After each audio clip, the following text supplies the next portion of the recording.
Yo, yo, top of the top of the afternoon, top of the morning, top of the evening, wherever you may be located at. What it do, my people? Glad to see y'all a little early, a little early out here. You know what I mean, little early out here, slowly but surely. We locking in, we getting it together. I can't get it wrong. Welcome. Sandra. How you doing, Sandra? Look, if you can, follow my Discord. Hit me on the Discord, Sandra. If you do have Discord, I got something for you too, Sandra. So hit me on Discord, where everybody, y'all can follow me on Discord, Twitch, Kick. It's all the same. Ace or Media. Everybody follow me on all platforms. But Sandra, you contact me on Discord, and I will be reaching out to you ASAP. Marcus, what up, my brother? How's everything? Hope everything's going well for everybody out there. Good to see y'all. Y'all in here. Y'all cooling slowly but surely. Jews. Salute.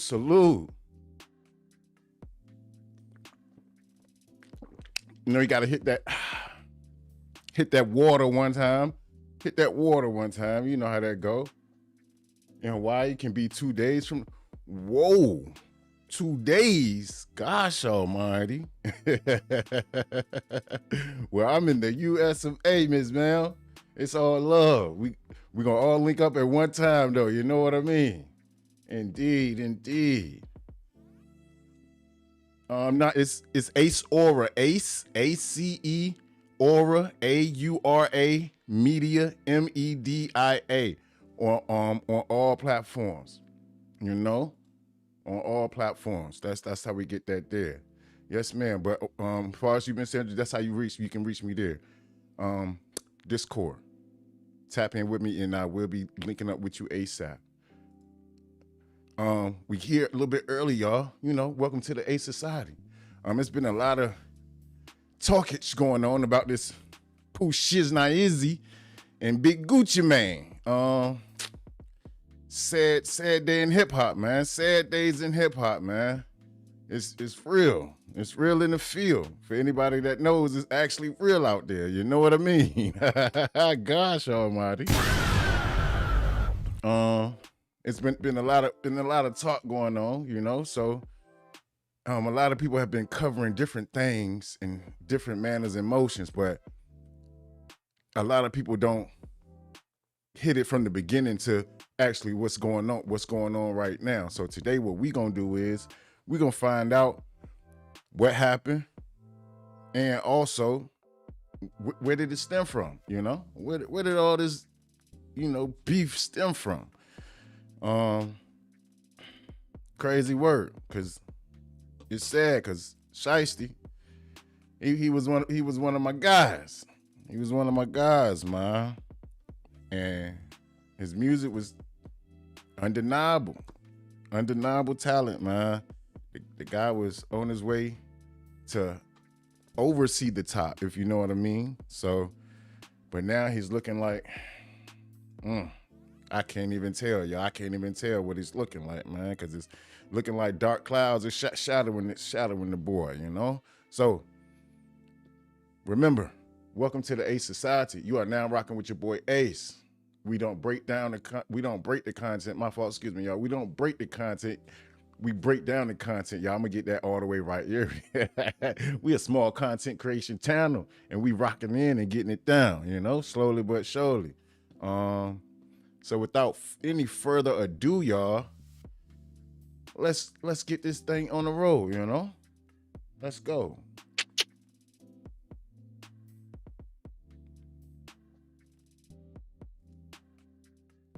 Join side. Nigga, please, nigga. They got $1 million, nigga.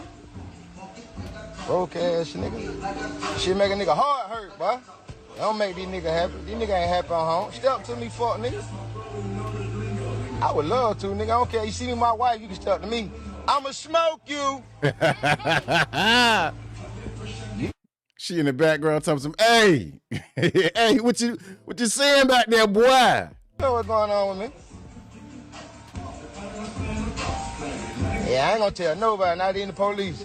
I don't believe in none of that shit. The only thing I believe in is don't tell the police.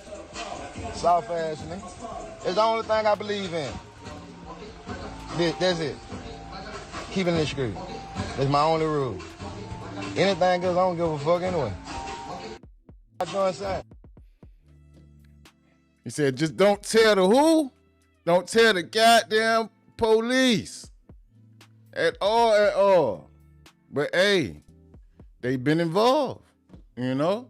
The police has been involved. Juice Man says, try to remember that every dark cloud has a silver lining. Yeah, can't forget about that silver lining. You know what I mean? But gotta make sure that silver lining is authentic gold. I mean, authentic silver. 925 for the silver? Yeah, gotta make sure it's authentic though, Juice.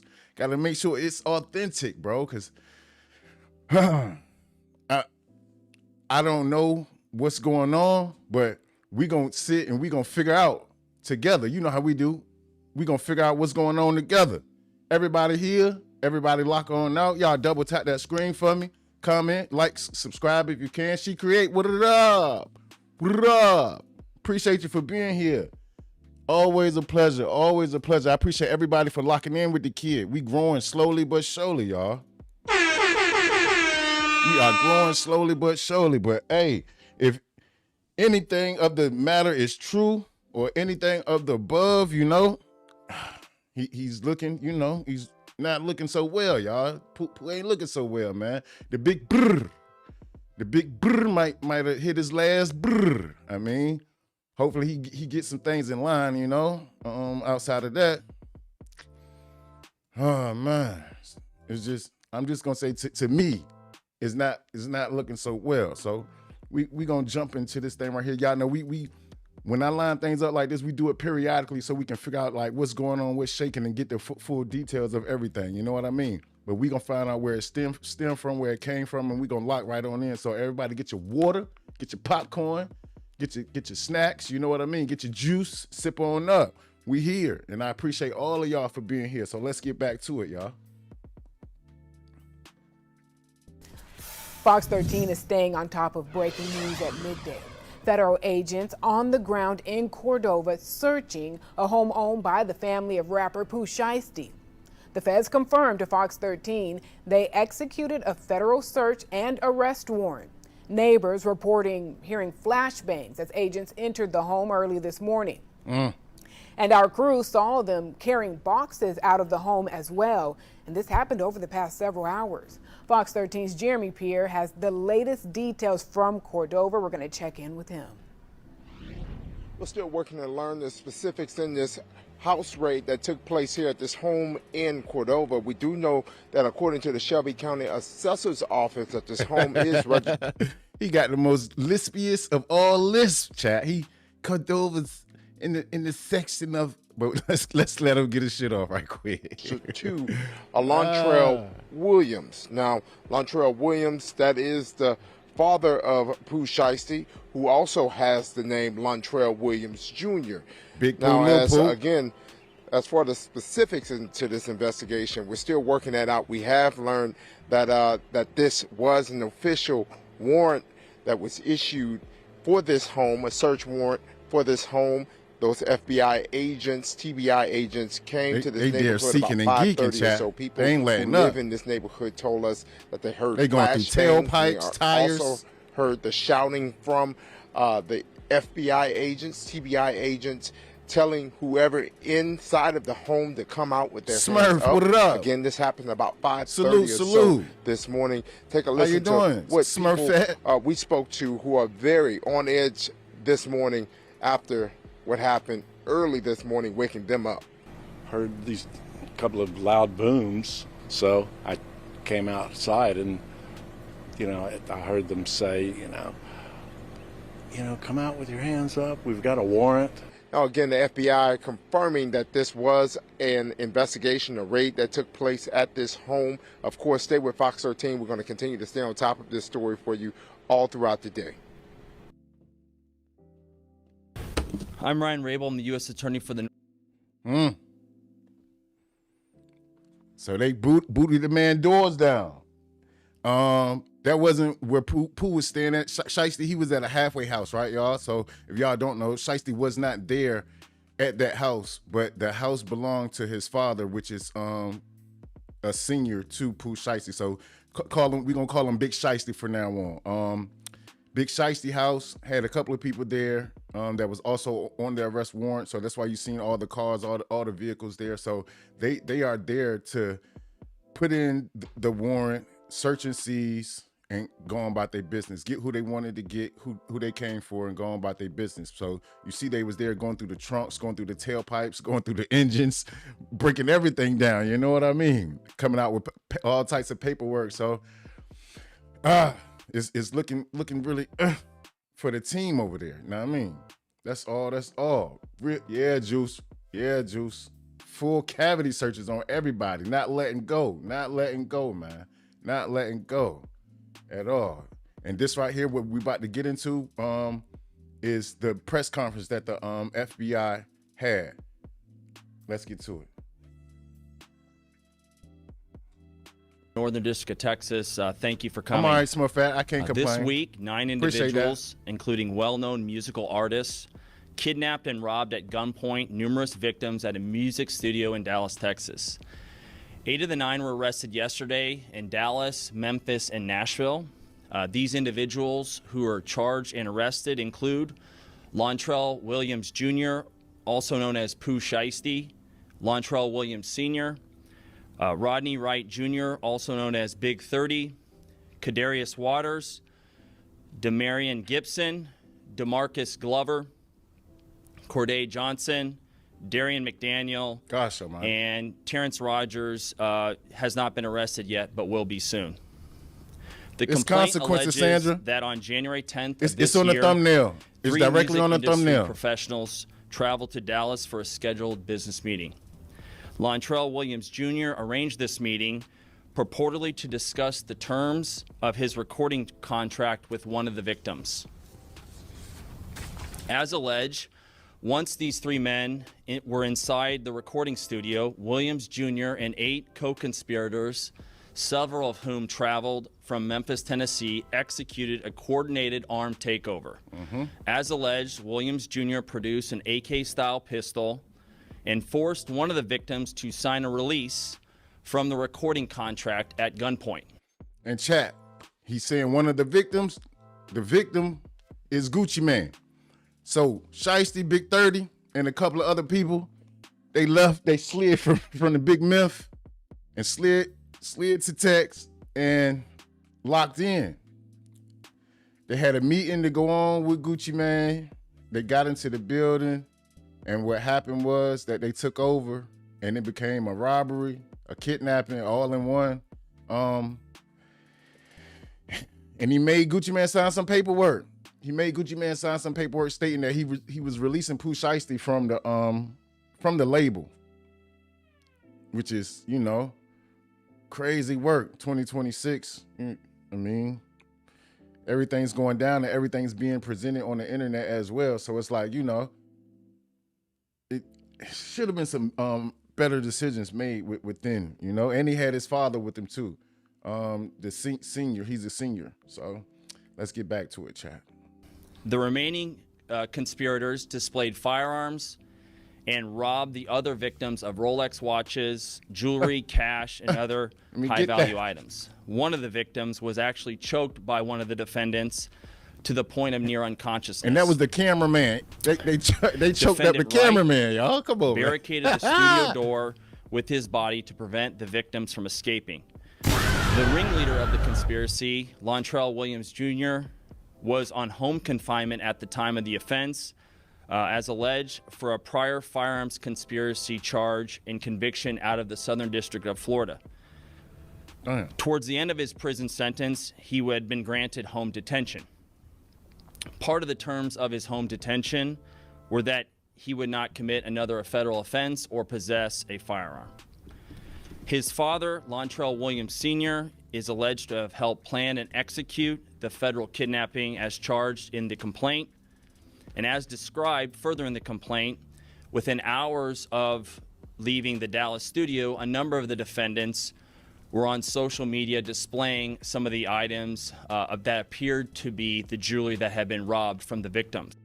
So yeah, chat, y'all don't forget, Pooh Shiesty was just let out. He was just released, right? And he was on, like he said, home detention. So Oh man. So basically he was in a halfway house. Home detention is a halfway house. All right. That means he has to stay in the place. He's not able to go home yet, but he's able to be out and be free. But he has to come home. As far as that halfway house goes, he got a time frame, which he can come back, whatever the case may be. But they went, got Gucci, choked the cameraman, beat up the cameraman and all, and his associates. Everybody there got them paws put on them, chat. Got them paws put on them. Yeah, ankle monitor. I'm not sure if ankle monitor was included. It might have been. I'm not sure if it was or it wasn't. But the ankle monitor isn't always an attachment though. That's not, you know. So it all depends upon what the judge wants, Sandra. Yeah, but Juice Man says, I thought the cameraman always makes it out unscathed. Nah, buddy. Nah, not always, and that's because of the fact the cameraman, especially if that's his cameraman, he's part of the crew. Like he part of gang. He gang. You know what I mean? As far as they looking at it, like that's their main cameraman. That's their guy. That's their family member. You know what I mean? So hey, you around at the time. The time is unfortunate that your ass got tapped. You know what I mean? That's how I go. You know, that's how I go. Holy cow! What's up, bro? What it do? Can't complain. Appreciate you for being here. So yeah, let's get back to it, y'all. The charging document outlines some of the evidence, just some, establishing the defendant's roles in the federal offense. This is as follows. Electronic monitoring data placing Williams Jr. at the offense location. And there you go, Sandra. Electronic monitoring. So yes, he did have an ankle monitor. Not always, though. It's not always the case that everybody has an ankle monitor, though. But he did have an ankle monitor. Gosh almighty. Which would put him in violation of his home detention conditions. Cell phone records and license plate reader data corroborating the coordinated travel of multiple defendants from Memphis, Tennessee to Dallas. Rental car records confirming Williams Sr. rented a vehicle that was used by the group. Dang, surveillance footage from the offense location, a nearby office supply store, and a hotel where several of the defendants stayed following the offense. Fingerprint evidence as well that was recovered from the crime scene, matching at least two of the defendants. Social media posts by defendants displaying what appears to be stolen property just in the days following the offense. Greyhound bus records confirming the travel of multiple defendants from Dallas to Memphis the day after the offense. In this case, came to Dallas to conduct legitimate business, and they were met with firearms and violence as alleged in the charging document. This case should serve as a warning to others who believe that using violence and intimidation tactics to rob others in our community is a viable way to conduct business.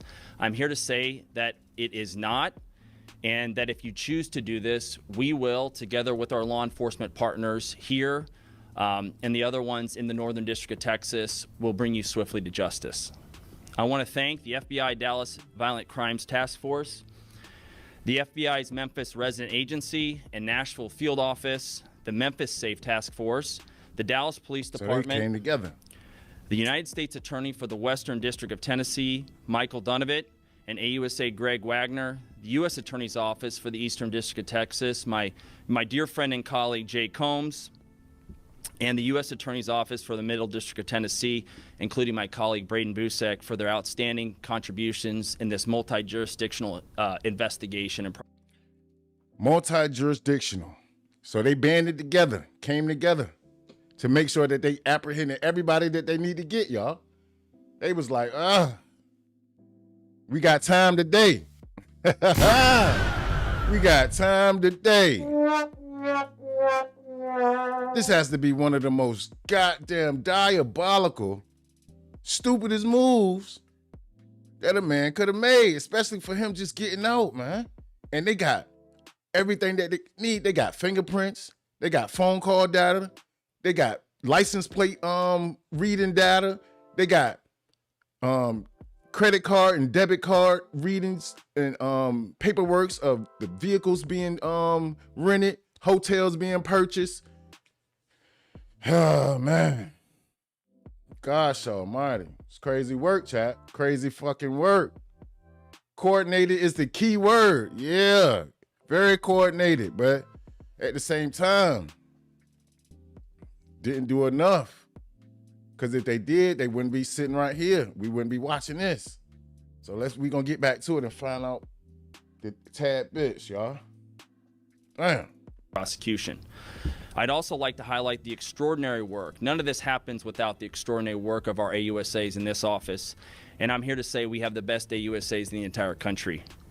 That includes AUSAs Robert Withers, you there, huh? Demers, and my violent crime chief, Jeremy Fugate. Gosh almighty. This case really underscores the importance of standing up for crime victims, no matter who they are or where they come from.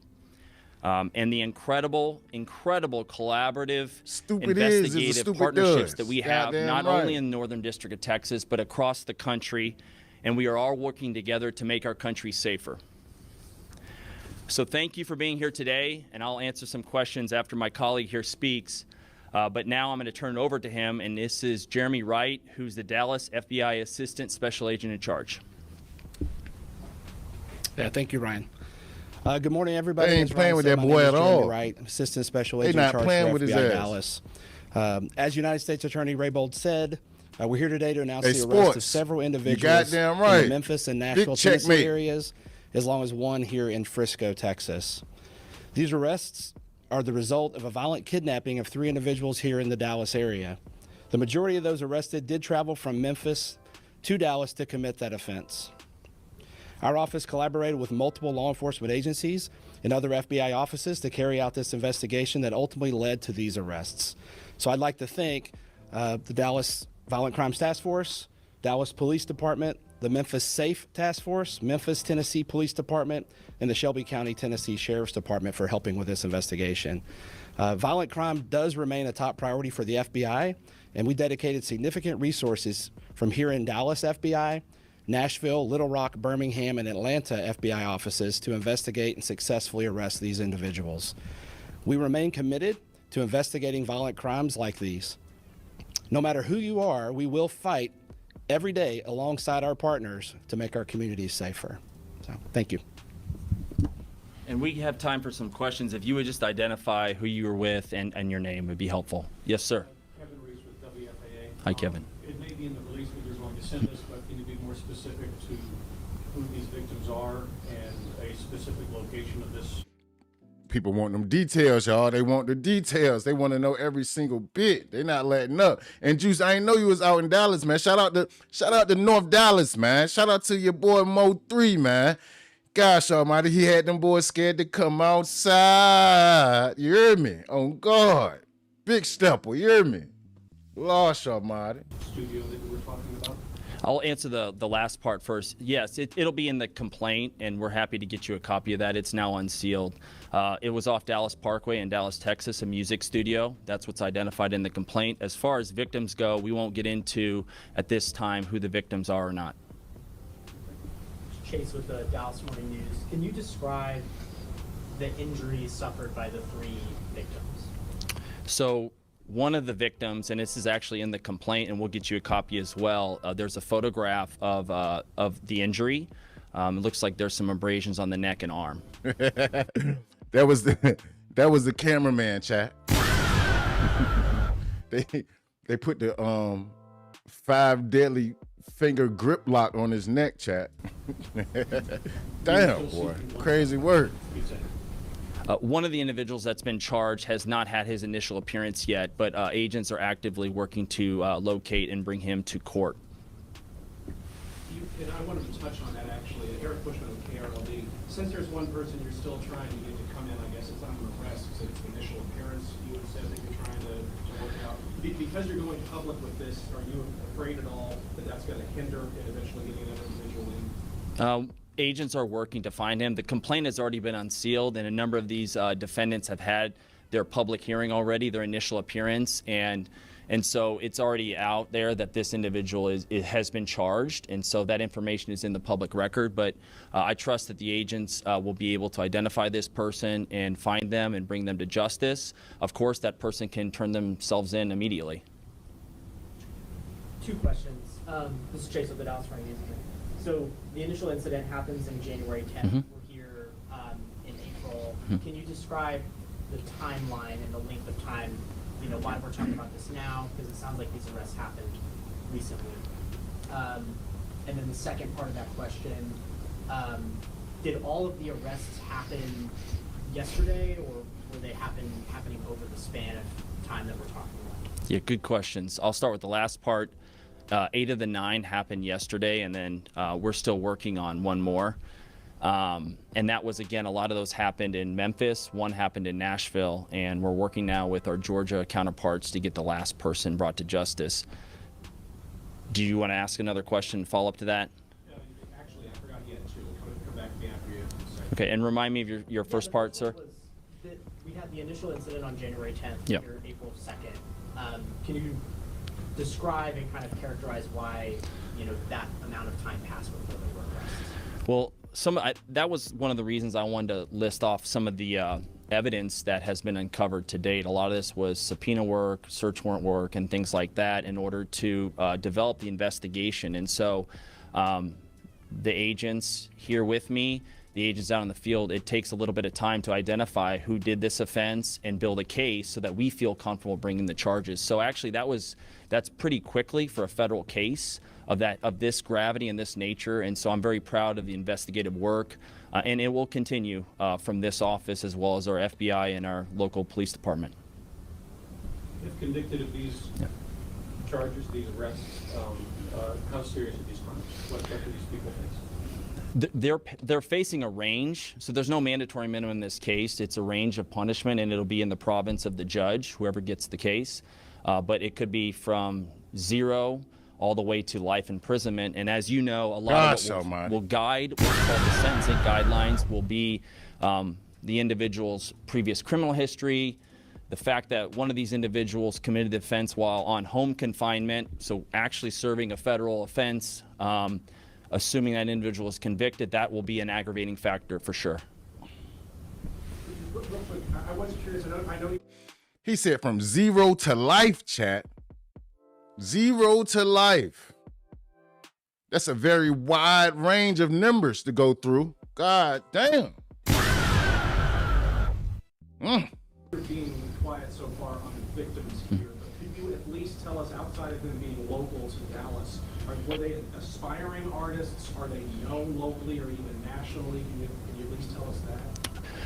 I'm not going to get into the victim stuff at this time. I think that more will be coming out there that will help clarify, but I'm not at liberty at this stage of the investigation to disclose that. And then, can you describe the operation to conduct all of those arrests? Shout out to everybody in the chat.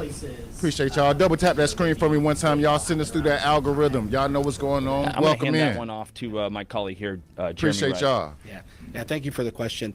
It requires a lot of partnerships across multiple jurisdictions to be able to conduct simultaneous arrests in a manner, to not alert other folks and to do it safely. His tie ain't even looped in all so the really way, it's just chat. a coordinated effort. Unfortunately, we have great relationships here locally with Dallas PD and our other partners, as well as other FBI offices have the similar relationships. Memphis is unique. They have the Memphis Safe Task Force there currently, which was kind of a help in a lot of this.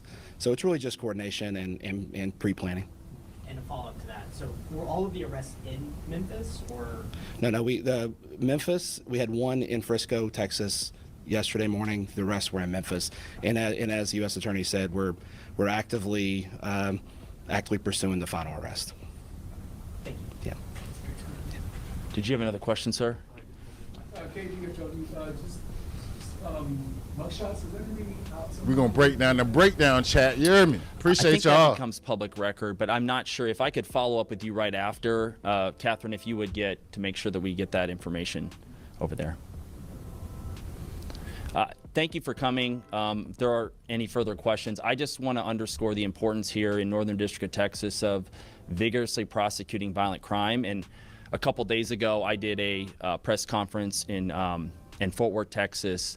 But it just highlights the collaboration. The state, local police are some of our best friends and best partners. Chief Como is a dear friend and partner of this office and has been fantastic for us, working with some of the best in the business, the FBI, and I'm just really honored to stand shoulder to shoulder with the men and women in my office. So again, we look forward to prosecuting this case vigorously, and if you have any further questions, feel free to reach out to Catherine Miller. Thank you. Wasn't just another rapper trying. So they came together, y'all. All the states that needed to, the local, FBI, everybody. They band together as one. They was coagulated and came together like Voltron to make sure that they got their man and the whole gang. This is crazy fucking work, chat. He was already in trouble. He just came home. Pooh just came home though, man. Lil Shiesty just came home. Then he jumped out in the field once again. Oh, man. All in all, he could have sent the little homies to bust that funky dope fresh move. He could have stayed out the way. His daddy was there and everything, but yeah, my God. Pressure gonna bust pipes. But hey, you live and you learn, slowly but surely. But a lot of people don't know where this has stemmed from though, where all this has came from. A lot of people just know Pooh robbed Gucci. Now Gucci's telling, and that's it. But we gonna break down a breakdown, chat. We gonna get down to the nitty gritty, if you know what I mean. So we gonna find out what's the what, the who's, and lock this right on in. So on this one right here, pay close attention, all right? Y'all pay close attention. Let's go.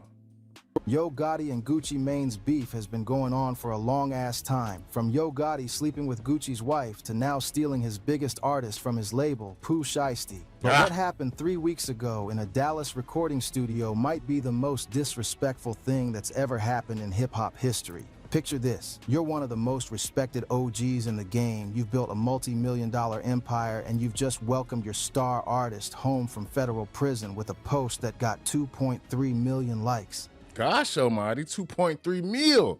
Look, y'all didn't know. If you don't know, now you know. It's all stemming from Lil Gotti and Gucci. We're gonna break down the breakdown. Let's get to it. Then, less than 72 hours later, that same artist allegedly puts a gun to your head, takes your wedding ring, the same ring that represents your marriage to the woman 72 hours, chat. And forces you to sign paperwork releasing he you wasn't from his home contract 72 so he hours. can join your biggest rival's label. That's exactly what multiple industry sources are saying happened to Gucci Mane. And if these allegations are true, we're not just talking about another rap beef or label dispute. We're talking about armed robbery, kidnapping, and the most calculated betrayal in recent hip-hop memory. And the craziest part? This whole situation has been building for over a decade. What started as a petty argument about mixtape release dates turned into a personal war involving stolen wives, funeral controversies. Marriages that's falling apart probably stem from money. You know what I'm saying? When the money funny.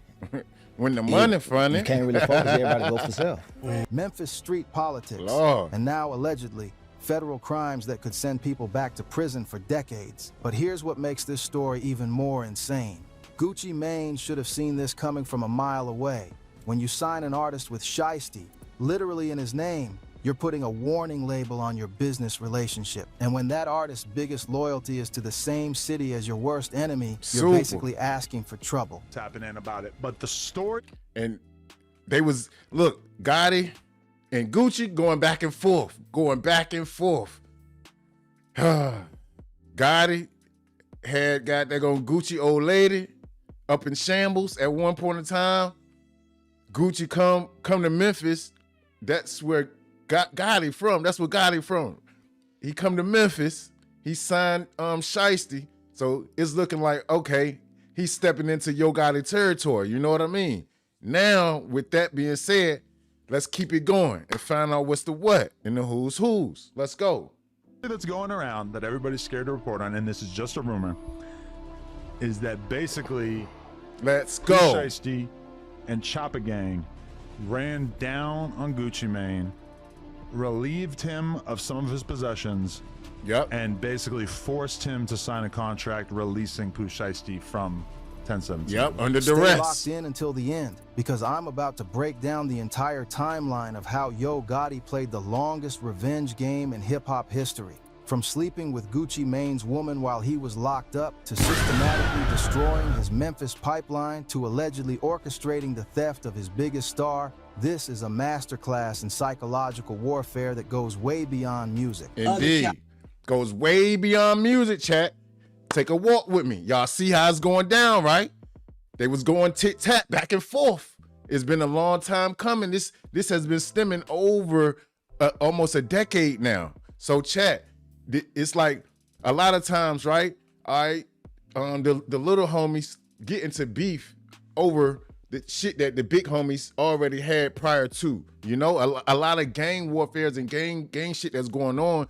It's not going on because of the fact that the little homies are at war with each other, but it's the fact that the big homie slept with the other big homie girlfriend, and now they are at war with each other. So now that's just trickling on down, and it's going to continue trickling on down to the point where, you know, stuff like this happens. Let's get back to it. And when I said God was cool until he turned into a buster. Right. So I wasn't saying that we wasn't even cool. I said we was cool until this point right here. Right. By the time I'm done explaining this, you'll understand exactly why the streets are calling this the most disrespectful finesse in rap history, and why Gucci Mane might never recover from this level of betrayal. Yeah, Gotti bro hit too. Yeah. Gotti brother, rest in peace. He got hit too. His brother got hit too. But that was due to the Young Dolph situation that's going on. I mean, that they had that's feuding. I mean, that was like that time and era. Know what I mean? Yeah, definitely. Let's get back to it, chat. Before we dive into the chaos that's happening right now, you need to understand the foundation of this beef and why it runs so much deeper than typical rap industry drama. This isn't just about two successful artists who don't like each other. This is about respect, territory, family, and violations that can never be forgiven. Allegedly. Gucci Mane and Yo Gotti represent two of the most authentic voices in Southern hip-hop. Both of them came up in the early 2000s when trap music was still underground, when artists had to really live what they rapped about, and when street credibility meant everything. Gucci Mane was building his 1017 empire in Atlanta, creating the blueprint for what trap music would become globally. Meanwhile, Yo Gotti was establishing himself as the undisputed king of Memphis, a city with its own unique sound and street culture. What made their early friendship so genuine was the mutual respect they had for each other's authenticity. Neither one of them was a studio gangster or an industry plant. They had both really lived in the streets, understood the game from the ground up, and were using their music to tell real stories about real experiences. Their collaborations weren't just business moves, they were cultural moments. When they dropped tracks like Mo Money and Bricks, fans could feel the chemistry. These weren't forced features or label-mandated collaborations. This was two legends recognizing each other's greatness and creating music that represented the best of Southern hip-hop. They even took it further with joint mixtapes like What up, Verse? G and G Shit. The projects were fire, the streets embraced them. So chat, prior to all of this, they was getting money together, chat. They was on missions together. They was out busting funky dope fresh moves. You see they had several mixtapes together. They was on a big collab, man. Little do y'all know, now today's date, it's all in shambles. Shit crazy, man. All the way. Let's get back to it, y'all. Double tap that screen for me one time, man. We here, we ain't going nowhere. Just one tap, you know. Boop, boop. Let's lock on in. I appreciate y'all. Come on now. And it looked like Gucci push us Mane through the algorithm, and Yo Gotti chat. were about Push to us become through. hip-hop's next power duo. Push us Industry through that shit. insiders were already talking about potential joint tours, more collaborative projects, and the possibility of them creating their own super label. But in hip-hop, friendships can be destroyed by the smallest perceived disrespects. And what happened in October 2012 would prove that even the strongest bonds can be broken when pride and ego get involved. The culture of hip-hop is built on respect, authenticity, and loyalty.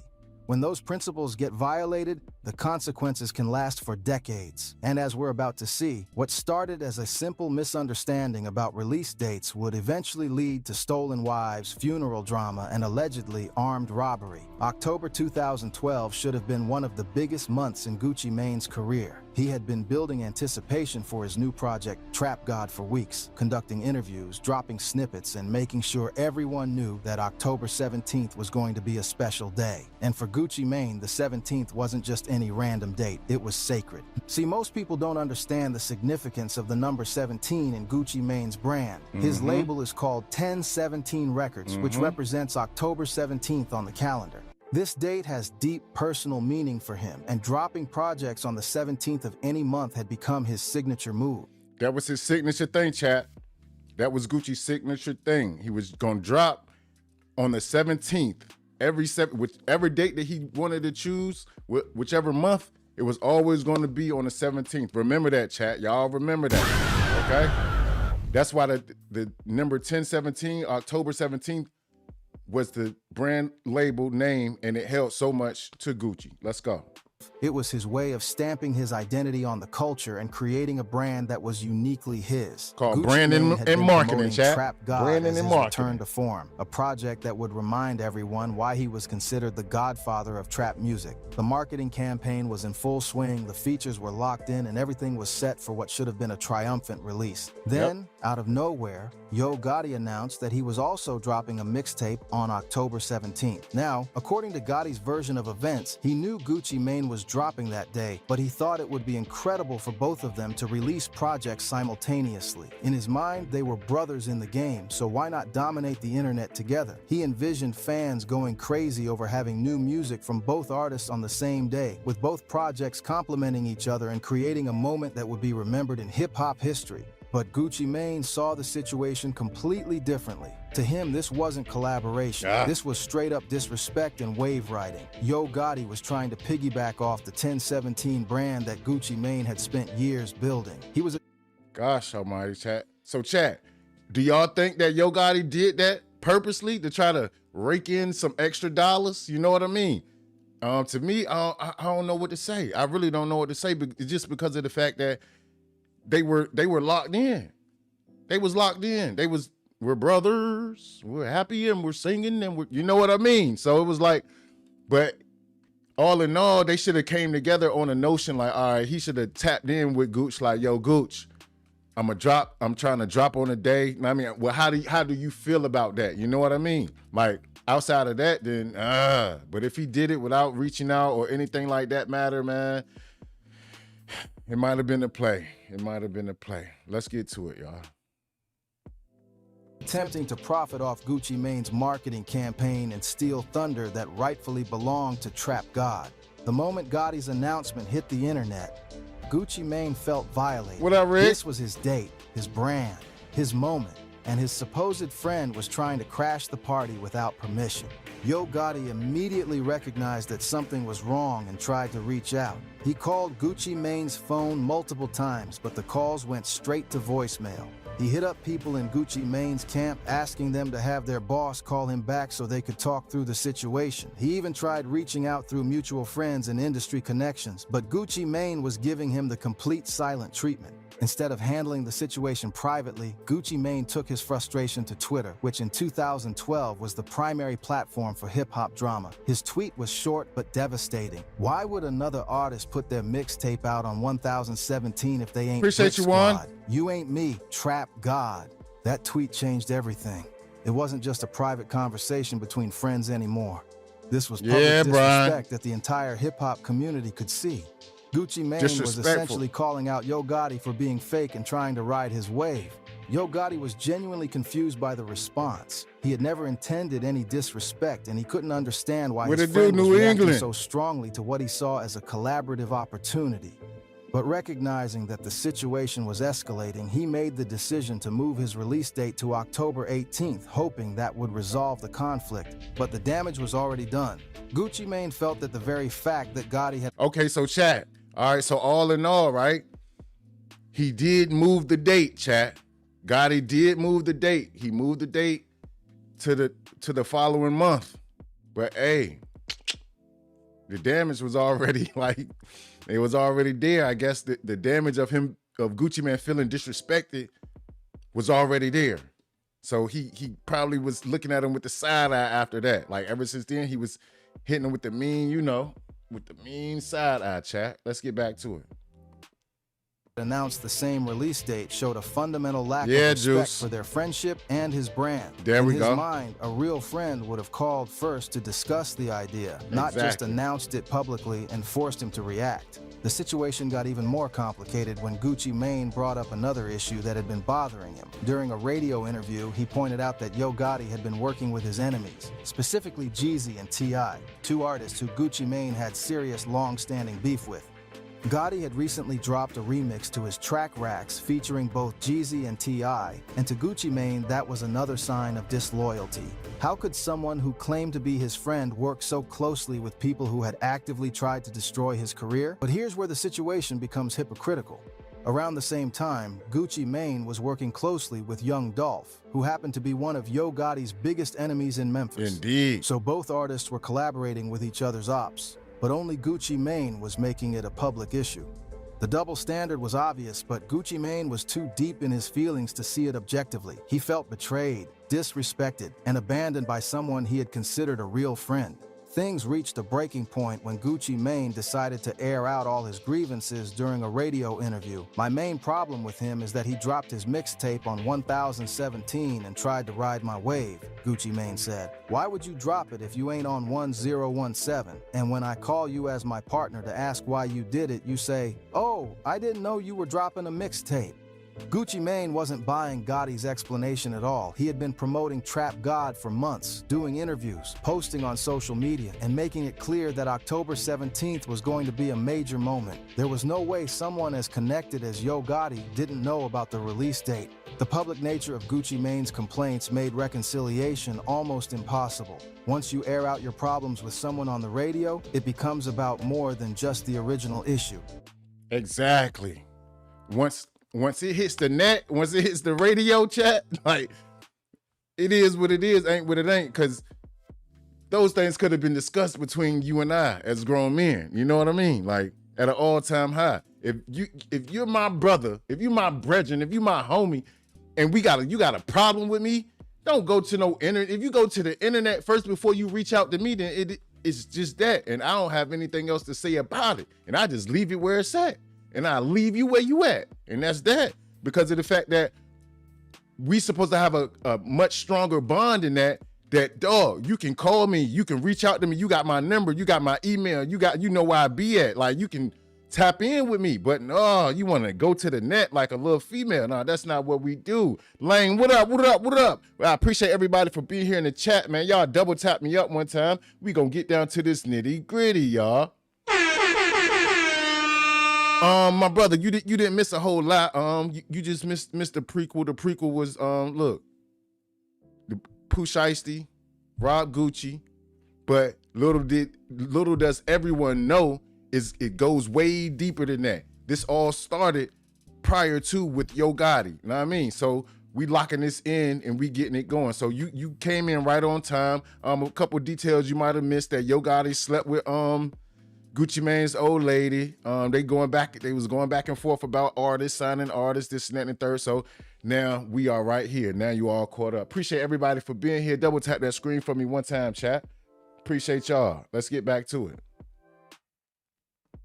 It becomes about pride, reputation, and who's going to back down first. Once Gucci Mane took the beef public through that radio interview, there was no going back to the friendship they once had. The hip-hop community was watching, fans were picking sides, and both artists felt pressure to defend their positions through the most traditional method in rap culture, diss tracks. Gucci Mane struck first with a song called Birds of a Feather, which was essentially a multi-target diss track aimed at several people who had disappointed him.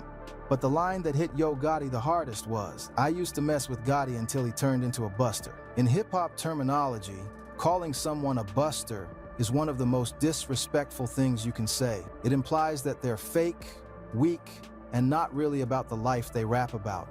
For someone like Yo Gotti, who had built his entire career on authenticity and street credibility, being called a buster by a respected peer was devastating.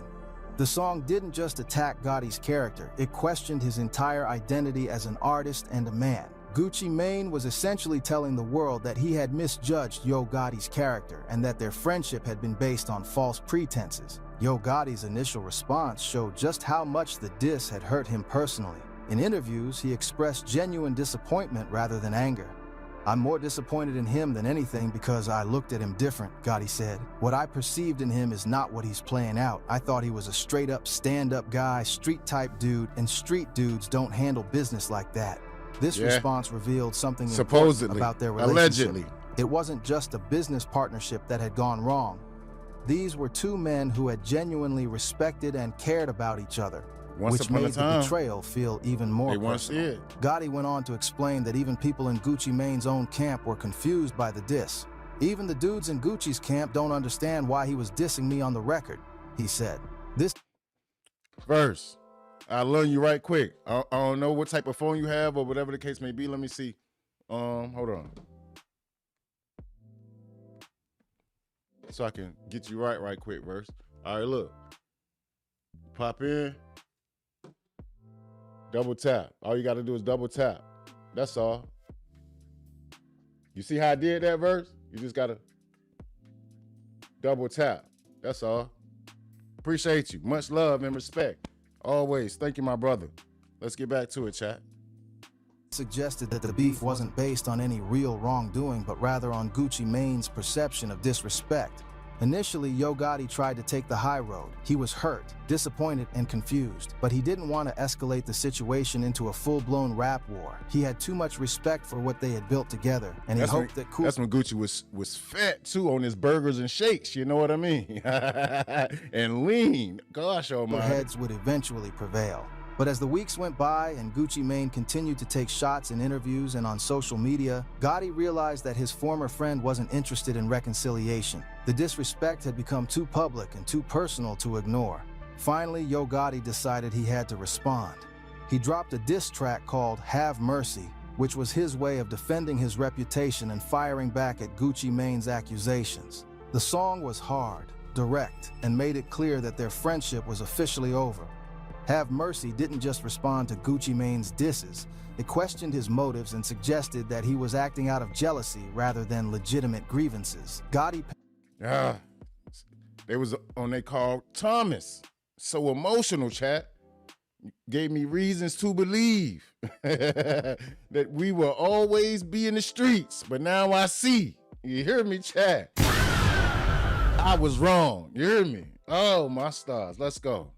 Painted Gucci Mane as someone who couldn't handle seeing his friends succeed independently. Mike, the what up? exchange of diss tracks Appreciate you, marked my guy. the point of no return in their relationship. What had started as a misunderstanding about release dates had now become a public rap beef with both artists' reputations on the line. But even at this stage, the beef was still relatively contained. It was about business, respect, and artistic differences. Neither artist could have predicted how personal and destructive things were about to become. The hip-hop community was divided in their reactions. Some fans felt that Gucci Mane was overreacting to what seemed like a minor issue. Others supported his position that Yo Gotti should have shown more respect for the 1017 brand and asked permission before dropping on the same date. Industry insiders were disappointed to see two of the South's biggest stars feuding over what seemed like a resolvable conflict. Many people tried to play peacemaker behind the scenes, but both artists were too proud to back down. What nobody realized at the time was that this public beef was just the beginning. The real betrayal, the one that would make reconciliation impossible, was still to come. Just when it seemed like the beef between Gucci Mane and Yo Gotti might eventually blow over, Gotti dropped a bombshell during a Breakfast Club interview that would change everything forever. What he revealed wasn't just another diss or business dispute, it was a personal violation so deep that it would haunt their relationship for over a decade. During the interview, Yo Gotti casually mentioned that while Gucci Mane was locked up on a probation violation, he had slept with Gucci Mane's girlfriend, Keisha Kaoyer. The way he said it was almost matter-of-fact, like it was just another part of the story that needed to be told. But for anyone who understands street culture and the unwritten rules of loyalty, what Gotti had just admitted to was unforgivable. There are certain lines you don't cross in the streets, and messing with someone's woman while they're locked up and can't defend themselves is definitely one of them. Now, it's important to understand the context of Gucci Mane and Keisha's relationship at the time. They weren't married yet, but they had serious history. Gosh almighty, chat. That man then went and put Thoink all up in this man's old lady. He was on a big revenge tactics, man, which is crazy work. Like all of the above crazy work. I know he was hurt because Gucci Mane was behind that G-wall, and the last thing a man want to hear is that his old lady is getting hit by one of his friends turned enemies, you know? So let's see how this worked out for him. Let's go. Together. Keisha had been in Gucci Mane's life for years, and everyone in their circle knew she was his woman. She wasn't just some random girl. She was someone Gucci Mane genuinely cared about and saw a future with. When Gucci Mane got locked up, Keisha was supposed to hold him down, visit him, and wait for him to come home. Yeah, that's Sandra. The expectation in street relationships. I'm about to say, exactly. Just like Marcus said, Sandra, it takes two to tango. It takes two to tango. But I would say that the loyalty should have been more upstanding to Keisha to Gucci instead of Gotti to Gucci. But you know, all in all, it takes two to tango. Let's go. Loyalty during the hardest times. Instead, she ended up with his friend, someone who was supposed to respect their relationship and look out for Gucci Mane while he was away. Yo Gotti tried to downplay the situation during the interview, saying things like, "That's the expectation in street relationships. Loyalty during the hardest times." That's it. Instead, she Loyalty ended up with over his friend, royalty. someone who was supposed to respect their relationship and look out for Gucci Mane while he was away. Yo Gotti tried to downplay the situation during the interview, saying things like, "I know you in love and all that. You know how the game go, and I ain't no like you about to get married or nothing like that." But these explanations just made it worse because they showed a casual attitude about violating his friend's relationship. The "you know how the game go" comment was particularly disrespectful because it suggested that sleeping with your friend's girl while he's locked up is just normal behavior that everyone should accept. But that's not how the game goes for real friends. Real friends protect each other's relationships and respect boundaries even when the other person isn't around to enforce them. Love. What made you, the betrayal even worse was the timing. Hope Gucci everything's Mane good was your going way. through one of the most difficult periods of his life. He was locked up, facing serious legal issues, dealing with addiction problems, and struggling with his mental health. During this vulnerable time when he needed his friends the most, the two people he trusted, his girlfriend and his friend, betrayed him in the worst possible way. Yeah, Nicole. When Gucci Mane found out about the betrayal, it sent him into a complete spiral. He was already struggling with lean addiction and mental health issues, but this news pushed him over the edge completely. The combination of betrayal, humiliation, and powerlessness created a perfect storm that would nearly destroy his life. Gucci Mane's reaction was immediate and chaotic. He went on Twitter rants that lasted for hours, attacking not just Yo Gotti and Keisha, but anyone he felt had wronged him. He started beefing with multiple artists simultaneously. Jeezy, T.I., and even Drake and Nicki Minaj got caught in the crossfire of his rage. The tweets were erratic, sometimes incoherent, and clearly coming from someone who was not in a stable mental state. Yeah, because Gucci was going through it, chat, all the way. Gucci was having some mental breakdowns. He was struggling. He had just came home. Y'all know he was addicted to that lean real heavy, chat. You know what I mean? So, like, he's not in his right state of mind. He wants to get back at it, and he's like, nah. But all in all, he got his homeboy that he was getting money with turn against him. He got his girlfriend that was supposed to hold him down, be loyal to him, turn against him. He got everybody else that he's thinking that's around him in his zone turn against him. So it's like he had his back against the wall and he didn't know which way to go. So he started taking shots at any and everybody. Anybody gonna catch it straight. That's how he felt. Let's get back to it, chat. Gucci Mane was lashing out at the world because he felt like everyone had betrayed him. The lean addiction was making his behavior more unpredictable, and the betrayal was eating away at his ability to think clearly. His behavior became so concerning that friends and family started to worry about his safety. Likewise, on September Nicole. 13, Likewise. Thank you, 2013, darling. Much love. Thank Gucci you, Mane babe. was hanging out with a friend when he started acting so erratically that his friend called the police for a wellness check. When the officers arrived, Gucci Mane was belligerent and threatening, which led to his arrest. During the arrest, police found weed and a gun on him, which created new legal problems on top of everything else he was dealing with. Sources close to the situation reported that Gucci Mane was hospitalized after the arrest because he was having seizures related to his lean addiction. The situation continued to deteriorate over the following months. Gucci Mane's behavior became increasingly unpredictable. Yeah, His Nicole, music suffered, you know and his Gucci gonna put business something up. relationships were falling apart. By December 2013, he was facing federal firearms charges as a convicted felon, which carried a potential sentence of up to 20 years in prison. The irony of the situation was devastating. Yo Gotti's betrayal had set off a chain of events that was destroying Gucci Mane's life, career, and freedom. The man who had violated his relationship was thriving while Gucci Mane was facing decades in prison. In 2014, Gucci Mane accepted a plea deal that would keep him behind bars until late 2016. For someone who had been at the top of the rap game just a few years earlier, this represented a complete fall from grace. And at the root of it all was the betrayal by two people he had trusted completely. But here's the most shocking part of the story. When Gucci Mane got out of prison in 2016, he took Keisha back. Not only did he take her back, but he married her, making her Mrs. Gucci Mane. The woman who had betrayed him during his lowest moment became his wife. So no. Why on earth he would have did that? My only thing to say about that, chat, is that Keisha, she might have known too much information. That's all. That's it. That's all I have to say about that. Like, she might have known too much information, and he was like, "All right, I gotta marry this lady," and that's the way it go.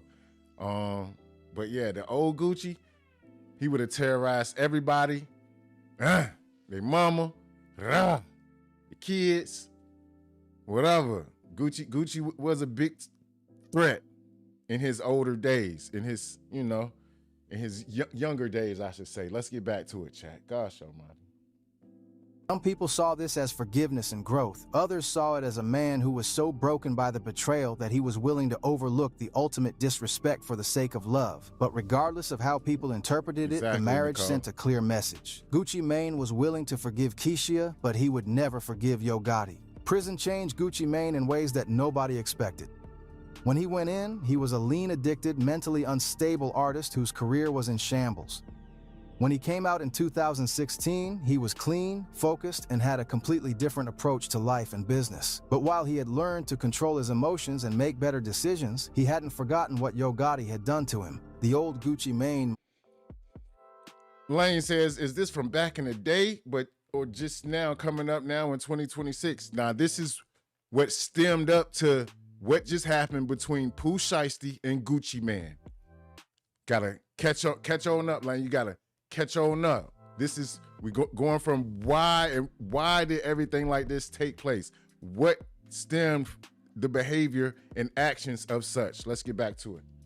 Might have responded to betrayal with violence or chaotic social media rants. The new Gucci Mane was much more calculated and strategic in his approach to revenge. Instead of trying to destroy Yo Gotti directly, he decided to hit him where it would hurt the most: his hometown dominance and his pipeline of new talent. Memphis has always been a hotbed of rap talent, knew with too a much unique information, sound and Nicole, culture that produces some of the most authentic artists in hip-hop. For years, Yo Gotti had been the primary gateway for Memphis artists trying to make it in the national music industry. His CMG, Collective Music Group label, was the most successful Memphis-based operation, and he had essentially created a monopoly on the city's hip-hop talent. Young Memphis artists looked up to Yo Gotti as the example of what was possible. Much love. He had stayed true to his city, built his empire from the ground up, and proved that you didn't have to leave Memphis to achieve national success. This gave him incredible influence over the next generation of Memphis rappers, who saw signing with CMG as the ultimate validation of their talent. But Gucci Mane saw an opportunity to disrupt this system and get his revenge at the same time. He started actively recruiting Memphis artists, offering them better deals, more resources, and access to a larger platform than they could get by staying local. It was a calculated move designed to undermine Yo Gotti's influence in his own city while strengthening 1017's roster.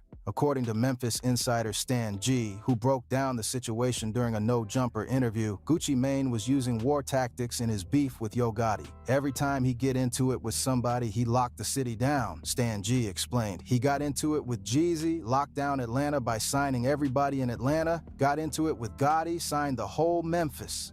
This wasn't just business, this was psychological warfare. Gucci Mane was systematically trying to drain Memphis of its talent, leaving Yo Gotti with fewer options and less influence in his own backyard. Every Memphis artist who signed with 1017 was a direct shot at Gotti's pride in his business model. The strategy was brilliant because it served multiple purposes. First, it gave Gucci Mane access to some of the most authentic and talented artists in the South.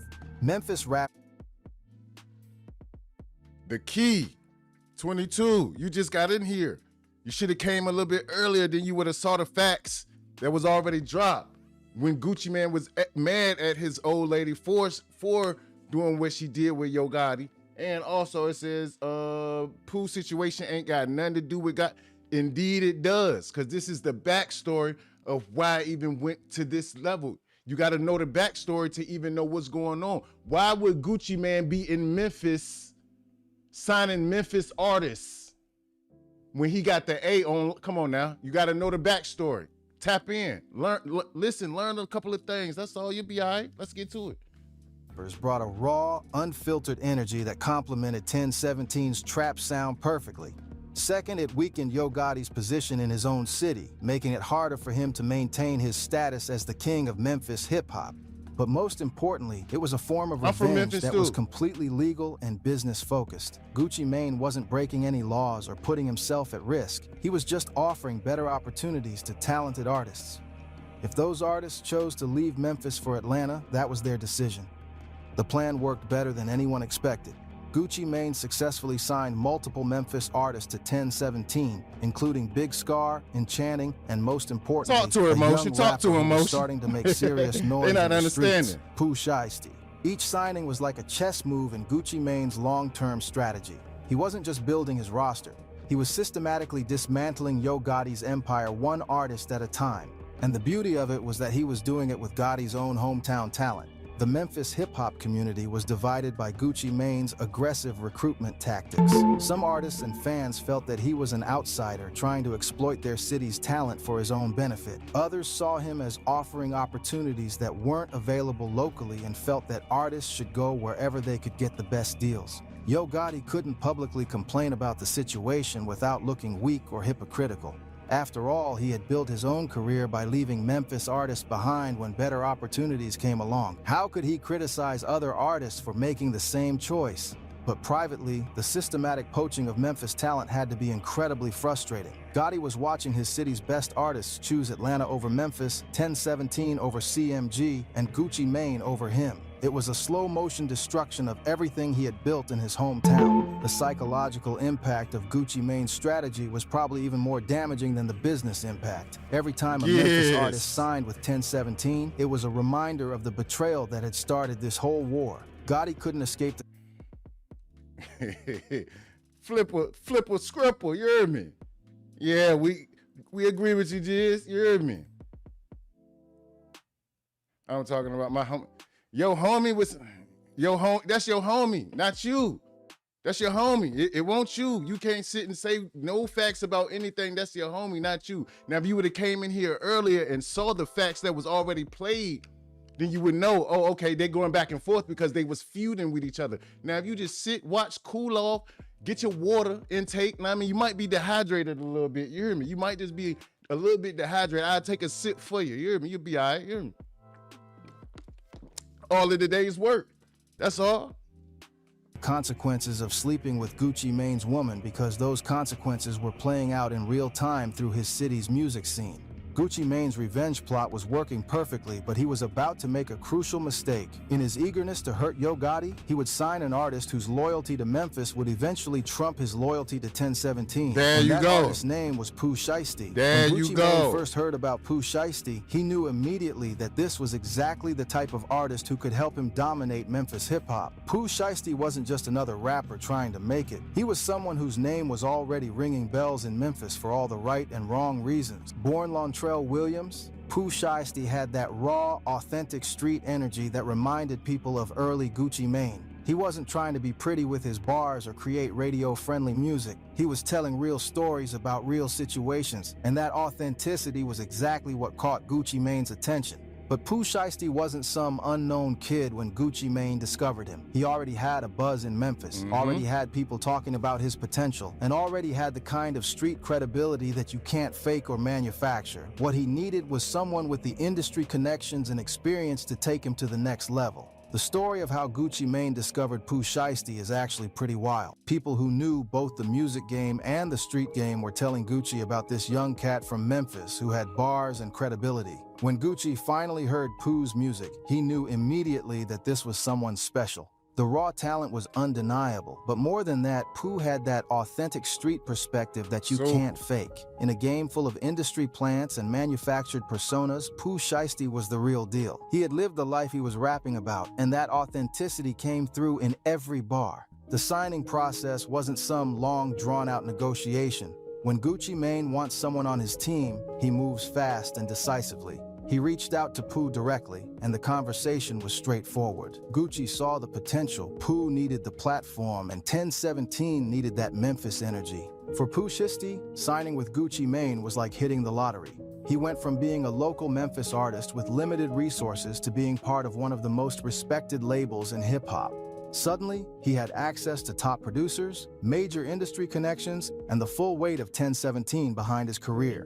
But this wasn't just a business transaction for Gucci Mane. He genuinely took Pooh under his wing, treating him like family rather than just another artist on the roster. Gucci gave him access to his personal network, included him in high-profile collaborations, and made sure he understood the business side of the music industry. The early days. And that's where a lot of artists get a lot of things tangled and twisted. Y'all think everything's glitz and glamour till y'all get in a 360 deal and you can't do nothing about it. Then you're stuck on stupid for the rest of your career and you're not even getting any funds about the situation. But guess who's reaping the funds? The one who signed you. Y'all gotta know is bigger things that goes on just besides you, okay, I'm getting a $20,000 front fee off the, okay, whatever the case may be. Y'all artists, some of y'all artists need to take the time, study the business, learn the business, and then move accordingly. And then you'll be able to move how you need to move. You get your ass capped, you get your different things of that nature, then you might not even want to go and get signed to a major artist, a major label. You might just want to stay independent because now you know how to move about, you know how to get everything in order. But hey, that's another thing for another dollar, man. Come on. Days of their relationship seemed perfect. Gucci Mane was the veteran mentor who had been through everything and could guide Pooh through the pitfalls of the industry. Pooh Shiesty was the hungry student who was grateful for the opportunity and eager to prove himself worthy of Gucci's investment. Together, they were making music that had both the streets and the industry paying attention. Pooh's debut single Under 1017 was an instant hit, racking up millions of views and establishing him as one of the most promising new artists in hip-hop. The chemistry between mentor and student was obvious, and it looked like they were building something special. Gucci Mane promoted Pooh Shiesty heavily, featuring him on high-profile projects and making sure he got maximum exposure. The So Icy Summer, which featured multiple 1017 artists, gave Pooh a platform to showcase his talent alongside established stars. His verse on So Icy Boys 2 was particularly impressive, showing that he could hold his own with anyone on the roster. The success was immediate and undeniable. Pooh Shiesty's music videos were getting tens of millions of views, his streaming numbers were impressive, and he was being mentioned alongside the hottest young rappers in the game. For someone who had been relatively unknown just months earlier, the rise was meteoric. But success in hip-hop often comes with a price, and for Pooh Shiesty, that price would be his freedom. Just as his career was taking off, he caught a federal case that would put everything on pause. The charges were serious, firearms violations that could result in significant prison time, and suddenly the promising young artist was facing the possibility of spending his prime years behind bars. For most artists, this would have been the end of the story. Labels often drop artists who get into legal trouble, especially federal cases that could result in long sentences. The business is too risky and the investment too uncertain for most executives to stick with artists who might not be able to work for years. But Gucci Mane isn't most label executives. Having been through his own legal troubles and federal case, he understood what Pooh was going through.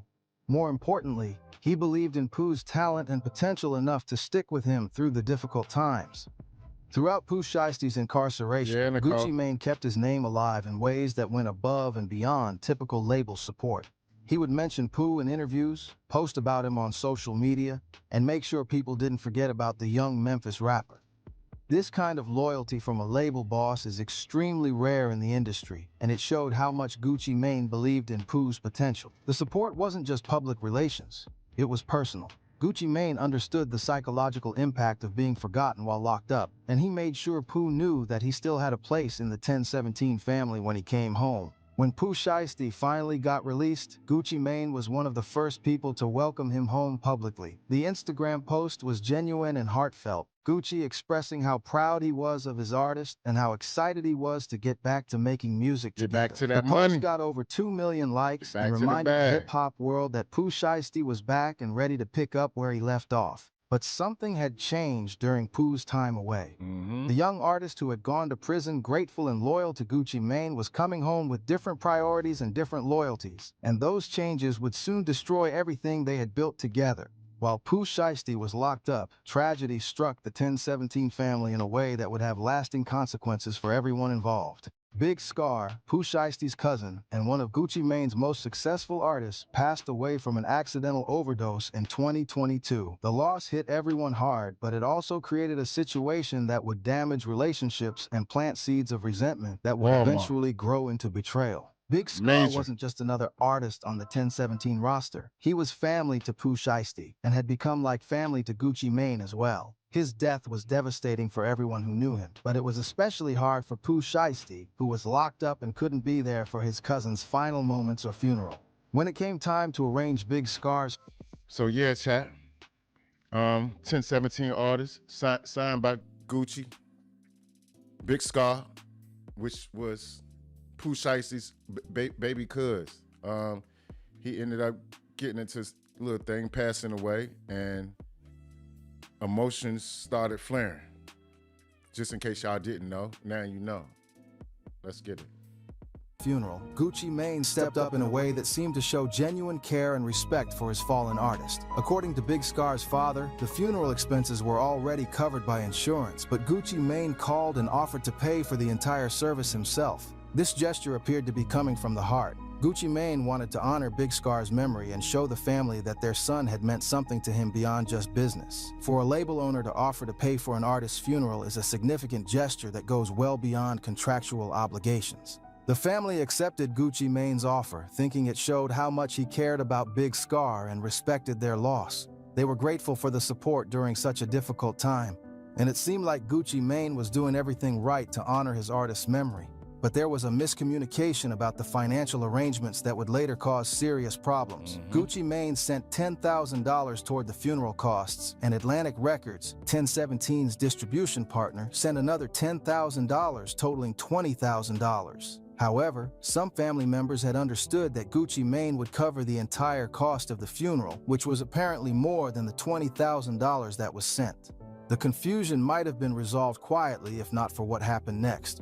During Big Scar's funeral, his brother and father were wearing 1017 chains that Big Scar had earned during his time with the label. These chains weren't just jewelry, they were symbols of Big Scar's success and his place in the 1017 family. The family filmed tribute videos during the funeral, showing off the chains and talking about how Big Scar had left his brother with diamonds and left his pops with diamonds. For them, these chains represented some of the last tangible connections they had to their son and brother.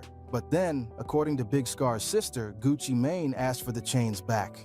The request was devastating to the family. In their minds, Big Scar had earned those chains through his hard work and success. They were rightfully his, and by extension, they belonged to his family after his death. The idea that Gucci Mane would ask for them back during their time of grief felt incredibly disrespectful. Big Scar's sister took to social media to express her anger and disappointment. "On my mama, he not getting them chains back," she posted. "Before anyone get to speaking on some stuff they don't know about, yes, he asked for the chains back, and no, he not getting them back. My brother earned this stuff. My brother mean everything to us, and for him to do him like that is low down as hell." She went even further, claiming that Gucci Mane had said he couldn't pay for the funeral because his wife's birthday coming up. Whether this was true or not, the accusation painted Gucci Mane as someone who prioritized his wife's birthday over honoring his dead artist. Nicole says, so was the chains rented? Now that I'm not sure of. It might have been. See, when it comes to the business, a lot of times artists get a lot of those chains, watches, and jewelry on a rented retention fee. You know what I mean? And throughout the contract, it's slowly but surely paid off. So I'm not sure if that was the reason that I look at it. To me, I look at it like I stuck between a rock and a hard place, because the family was feeling like he earned the chains because he was signed to 1017. But all in all, if the chains wasn't even technically paid for, and it's his business, part of his business, he had all rights to get the chains. But do I feel like he should have took the little chain back? I feel like he should have let him at least with, like we see right now, he has on 3 chains. He could have let him keep 1 chain, let the family keep 1 chain, you know, and then everything else needs to be recouped. Everything has to be recouped. That's what probably Gucci was looking at it as a business point of view, business standpoint. But you know, different strokes for different folks, man. Let's get back to it, chat. The situation exploded on social media, with Big Scar's family publicly accusing Gucci Mane of being cheap, disrespectful, and fake. The narrative that emerged was that Gucci Mane had promised to pay for the funeral, failed to follow through, and then had the audacity to ask for jewelry back from a grieving family. Gucci Mane's wife, Keishia Kawar, immediately responded by posting receipts showing the $20,000 that had been sent to the funeral home. The receipts proved that money had been contributed, contradicting the claims that Gucci Mane had refused to pay anything. Big Scar's father eventually stepped in to clarify the situation and defend Gucci Mane.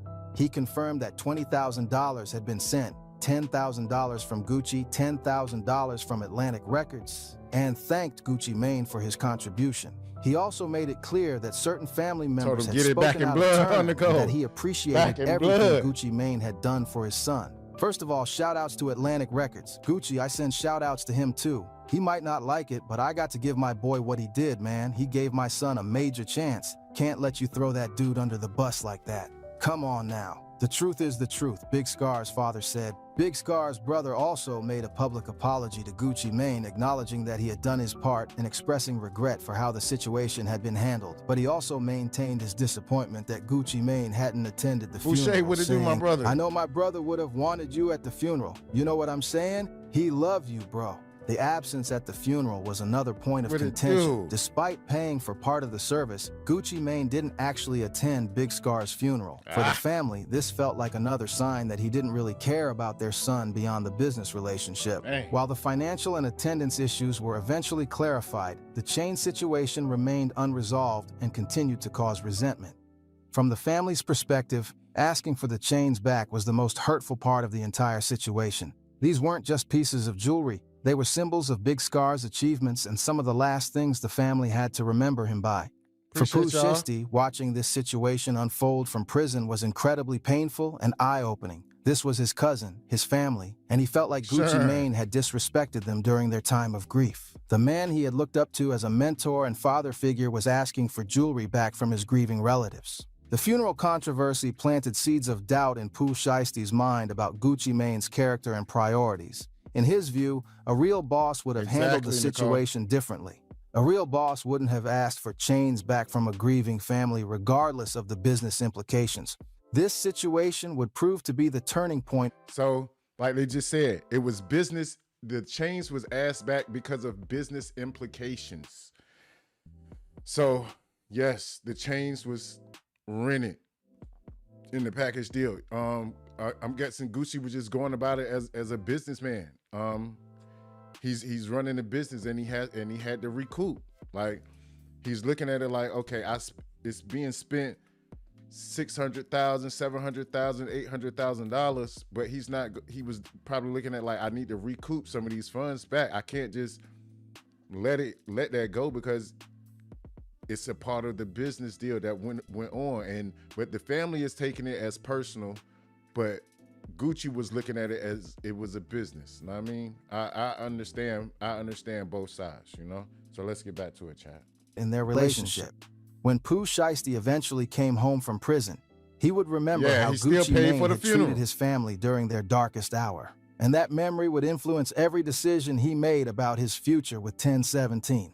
When Pooh Shiesty was released from federal prison, the hip-hop world was watching to see how he would restart his career. Gucci Mane had kept his name alive during his incarceration, and there was genuine excitement about what they would create together now that Pooh was free. But for those paying close attention, the signs that something was wrong were there from the very beginning. The first red flag was subtle but significant. Instead of immediately reconnecting with Gucci Mane and the 1017 team, Pooh Shiesty started gravitating toward Memphis connections, specifically toward Yo Gotti and the CMG family. For someone who had been locked up for years, his first instinct should have been to reconnect with the people who had supported him. Instead, he seemed more interested in rebuilding relationships in his hometown. What up, Big The most K? obvious sign came Appreciate through you, Miss social Mel. media, which in today's hip-hop culture is Gotcha, often man. more revealing than any interview or official statement. Pooh Shiesty started posting about Yo Gotti, showing love to CMG artists, and generally acting like someone who was more aligned with Memphis than Atlanta. You been In MIA? hip-hop, public displays of loyalty matter enormously. When an artist signed to one label starts showing love to a rival label owner, it sends a clear message about where their true allegiances lie. And Pooh Shiesty's social media activity was sending all the wrong messages if he was supposed to be a loyal 1017 artist. But the most telling post came when Pooh Shiesty made a statement thanking only two people for supporting him during his release, his father and his videographer. The post read, "His dad and his cameraman, the only two in the world that gave me something on my release. No label, no family, no rap dudes or rap bitches, no friends, no homies, not even a nigga on Exactly, trade Sandra. day, and I ain't never told. Went like a hoe, not put on, not..." Exactly, Sandra. There are no family regarding business. If they are your family, they would never ask for a discount. You're exactly right, but they don't understand it. A lot of people don't understand it because they want to feel like, okay, because you are related to them, you know, I need a discount. Whatever that you do, you could be selling waters for $1, but because you didn't give it to them for 75 cents, they'll go down the street and get it from the next person for $3. You know what I mean? Just to say, you didn't give me a discount, so I went. That's not genuine support. And if that's what the case, I don't want it. Y'all can keep it. Let's go. Keep it real, not stand on business, ain't let shit slide. This post was devastating for multiple reasons. First, it directly contradicted the narrative that Gucci Mane had supported him throughout his incarceration. Second, it suggested that Pooh felt abandoned by everyone in the industry, including his own label. Third, it showed a level of bitterness and resentment that indicated serious problems beneath the surface. The no label comment was particularly damaging because it suggested that 1017 hadn't done anything to support him during his release. This was objectively false. Gucci Mane had posted about his release, welcomed him home publicly, and continued to promote him as a 1017 artist. But Pooh's perception was clearly different from reality. Meanwhile, other artists were showing Pooh Shiesty more love than his own label seemed to be providing. Big 30, who was signed to Moneybagg Yo under Yo Gotti's CMG umbrella, was there in person to greet Pooh when he got out of prison. The optics were terrible. Gucci Mane gave his artist an Instagram post, while Yo Gotti's people showed up in person. But Big 30 didn't stop at just being present for Pooh's release. He also gave him a welcome home gift that made headlines throughout the hip-hop community, $200,000 in cash. The gesture was captured on video and posted on social media, showing Big 30 handing Pooh Shiesty multiple stacks of money as a welcome home present. The symbolism was impossible to ignore. Here was an artist from Yo Gotti's camp giving Pooh Shiesty more tangible support than he was apparently getting from his own label. Yeah, The $200,000 gift wasn't just generous, it was a statement about who really had Pooh's back. Big 30 followed up the cash gift with a social media post that seemed designed to highlight the loyalty and support that Pooh was getting from the Memphis/CMG side. He thanked Pooh for his loyalty and support during their own personal struggles, writing, "I can't thank you enough for helping me sober up and get that monkey off my back. I got to give you your flowers in public because you'll never brag on being yourself." The post continued, "And that's a real dude. Shout out to God. He gave us another chance to take over 100 Infinity. Nobody got my back like my dog. Everything I said about you, blood. Pooh Shiesty, hashtag creating more opportunities." The creating more opportunities hashtag was particularly interesting because it suggested that new opportunities were being discussed. Opportunities that might not involve 1017. Indeed. And that right there, put a damper inside inside Gooch, because he was like, new opportunities. What new opportunities? And all the opportunities you need right here with 1017. Let's get back to it, chat. Another concerning sign was the music Pooh Shiesty was releasing. Instead of songs that showed growth, maturity, or lessons learned from his federal case, he dropped tracks like FDL, where he was still talking about riding around with guns and living the street life. This wasn't the behavior of someone who had learned from their mistakes or was trying to stay out of trouble. The fact that he was still glorifying the same lifestyle that had gotten him locked up in the first place suggested that federal prison hadn't changed his mindset at all. For Gucci Mane, who had used his own prison experience as motivation to change his life completely, this had to be disappointing and concerning. But perhaps the most telling sign was what Pooh Shiesty wasn't doing. He wasn't posting about 1017, wasn't showing love to Gucci Mane, and wasn't acting like someone who was grateful for the support he had received during his incarceration. Instead, he seemed resentful, bitter, and more interested in Memphis connections than Atlanta loyalty. Industry insiders who were paying attention could see that the relationship between Pooh Shiesty and Gucci Mane was deteriorating rapidly. The question wasn't whether they would have problems. It was how those problems would manifest and how destructive they would become. Unfortunately, the answer to that question would prove to be more shocking and violent than anyone could have predicted. What allegedly happened next sounds like something out of a crime movie, but according to multiple sources in the hip-hop community, the truth is even more shocking than fiction. The story that has been circulating through industry insiders, bloggers, and street sources is that Pooh Shiesty didn't just leave 1017. He allegedly robbed Gucci Mane at gunpoint to force his release from the label. He wasn't gonna let him the on that alleged contract. incident reportedly took place at a recording studio in Dallas, where Pooh Shiesty and Gucci Mane had arranged to meet and discuss their business relationship. According to sources, what was supposed to be a conversation about Pooh's future with 1017 turned into something much more sinister. The story, as it's been told by various sources who claim to have inside knowledge, goes like this. Pooh Shiesty came to the meeting with some rolling 60s Crips from his circle. The conversation started normally, but quickly became heated as Pooh expressed his frustrations about the Big Scar situation, his treatment by the label, and his desire to explore other opportunities. According to the allegations, when Gucci Mane refused to release Pooh from his contract, or when the conversation went in a direction Pooh didn't like, the situation escalated dramatically. Sources claim that Pooh's associates pulled guns on Gucci Mane and his security team, creating a hostage situation in the studio. The most shocking part of the allegations is what happened next. Sources claim that Gucci Mane was forced to give up his personal jewelry, including his watch and his wedding ring. The same wedding ring that represents his marriage to the woman Yo Gotti had slept with years earlier. The symbolism of taking that specific piece of jewelry couldn't have been accidental, but the jewelry wasn't the main objective. According to the allegations, the real goal was to force Gucci Mane to sign paperwork releasing Pooh Shiesty from his 1017 contract. Damn. So these boys then went on a mission from Memphis all the way to Dallas to pin these people up in the meeting. Everybody got blickies. Everybody got blickies and drakes. You hear me? Blickies and drakes. Blickies and drakes. That's what it was. So the whole thing behind everything was to get Gucci Mane to sign the contract saying that he was releasing Pooh Shiesty from 1017. Now, without this case being brought to us, and him being arrested by the feds, he would have been out of his contract and been able to sign and do whatever he wanted to at that time. You know what I mean? But now that the case is here and they've all been arrested, so it's going to be that the contract was signed, but it was signed under duress. So anything being signed under duress is not going to take or have any liability in court. Like if you was to be drunk and I was to be like, all right, yo, I need you to sign this paperwork for me, and I know that you're drunk, you know that you're drunk, and several other people know that you're drunk, you can get that signature thrown out. Let's get back to it, chat.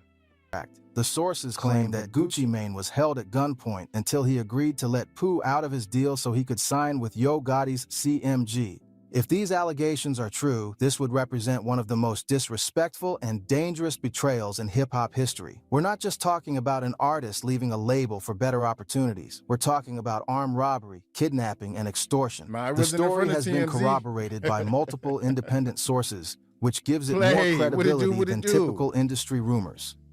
Tasha K., a prominent blogger with connections throughout the industry, tweeted, "Yes, allegedly Gucci Mane was kidnapped by Pooh Shiesty and held at gunpoint until he signed a contract releasing him from his Death Row Records 2.0 situation. A very strong source connected to the situation called me and filled me in." She continued, "There was no confirmed robbery, just an alleged contract release so Pooh could freely sign to Yo Gotti on Monday. I'll drop the rest of the deets. This is allegedly the real reason Pooh Shiesty was arrested and they're allegedly trying to cover it up." Adam, 22, from No Jumper also confirmed that he had heard similar stories from multiple industry sources. During a podcast, he said, "I'm telling you, the whole music industry has heard this rumor. Everybody's heard this rumor and nobody can confirm 100%. So maybe there is a real sincere effort to keep it low-key, but it's not like this is being swept under the rug." He continued, "I hit a couple industry insiders just to get their thoughts like, yo, you think this is true? They all heard the same rumor as me and they all weren't able to confirm 100%. I don't think y'all understand, bro, like how many people in the industry has heard. Probably almost everybody in the industry has been told, oh yeah, that happened, bro. But nobody is really brave enough to come forward and say Gucci Mane got robbed and kidnapped because nobody really want to put their name on this 100%. The reluctance of industry insiders to go on record about the allegations makes sense given the serious nature of the claims.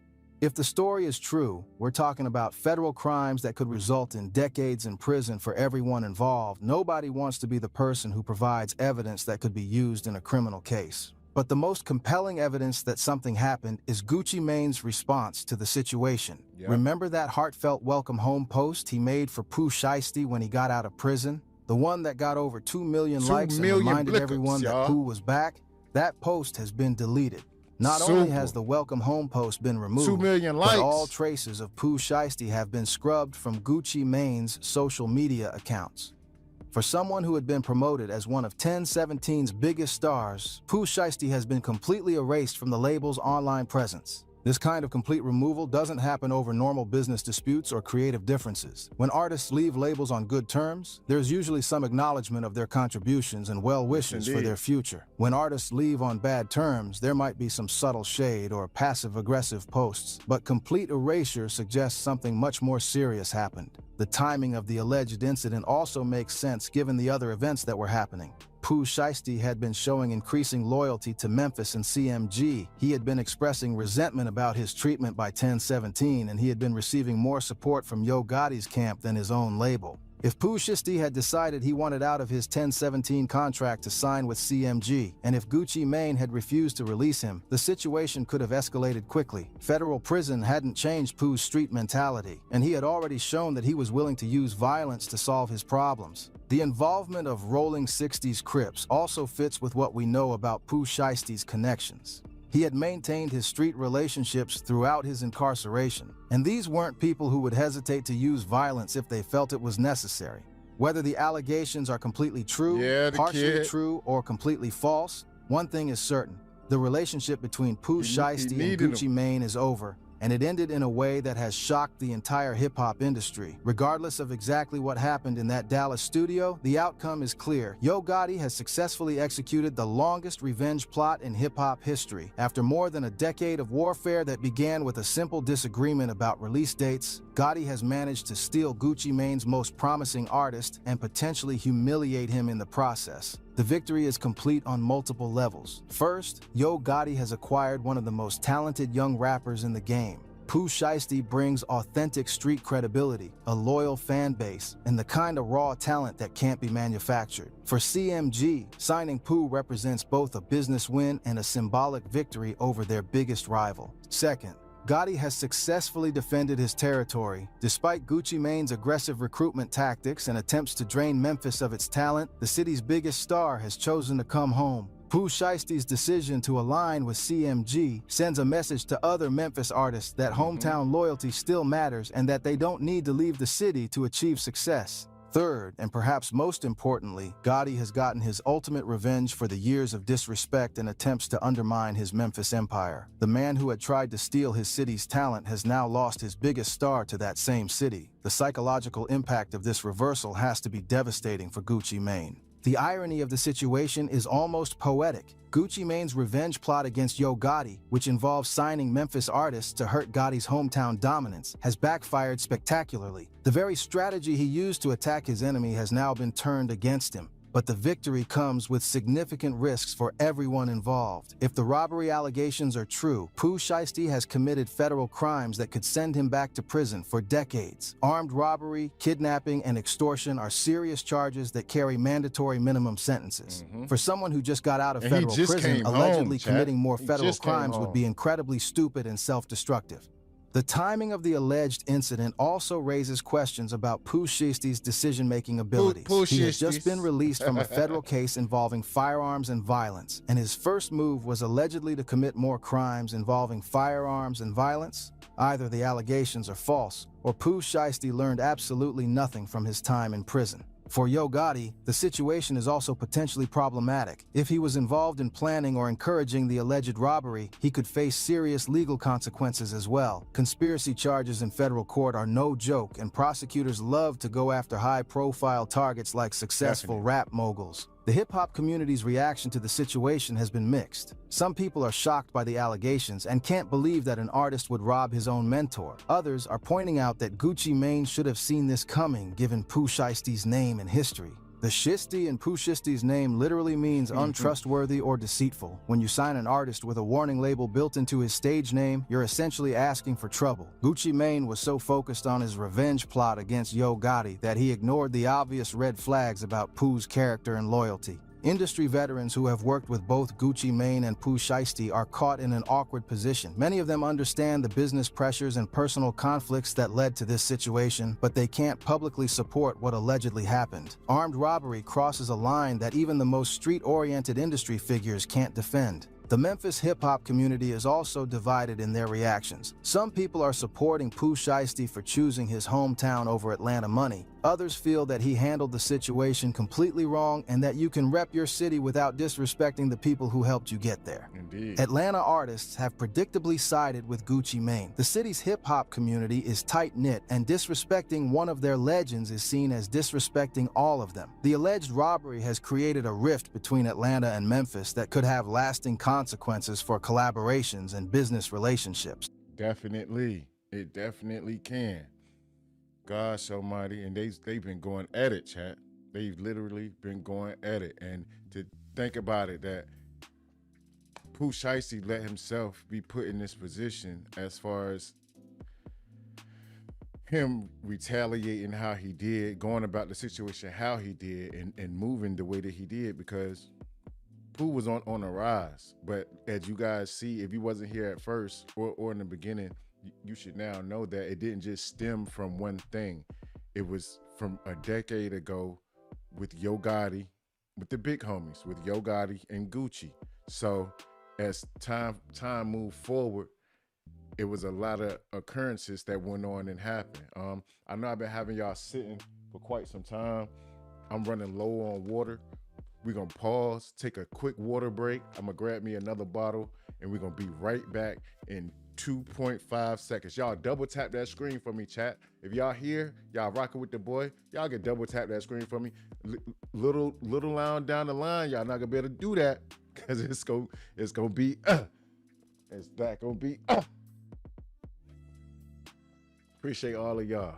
We here, we moving. Welcome to the A Society. Appreciate y'all. Right back.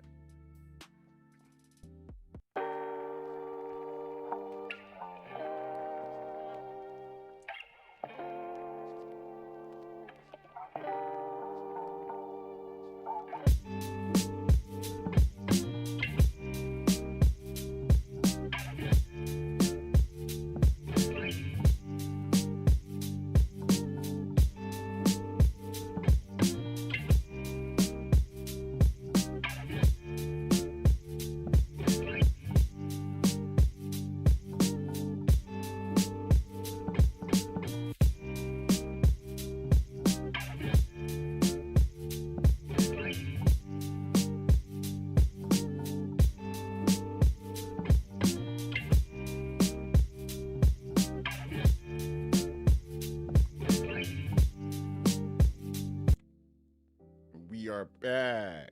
Let's get to it.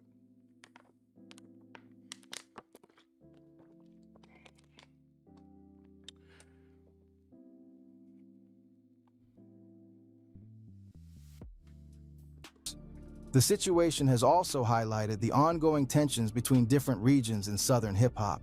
The loyalty to city and region often trumps business relationships, and artists are increasingly choosing hometown connections over industry opportunities. For Gucci Mane personally, this situation represents a devastating blow to his reputation and his business model. He had built 1017 into one of the most respected labels in hip-hop by discovering and developing talent. But if his biggest star can allegedly rob him and force his way out of a contract, what does that say about his ability to manage artists and maintain loyalty?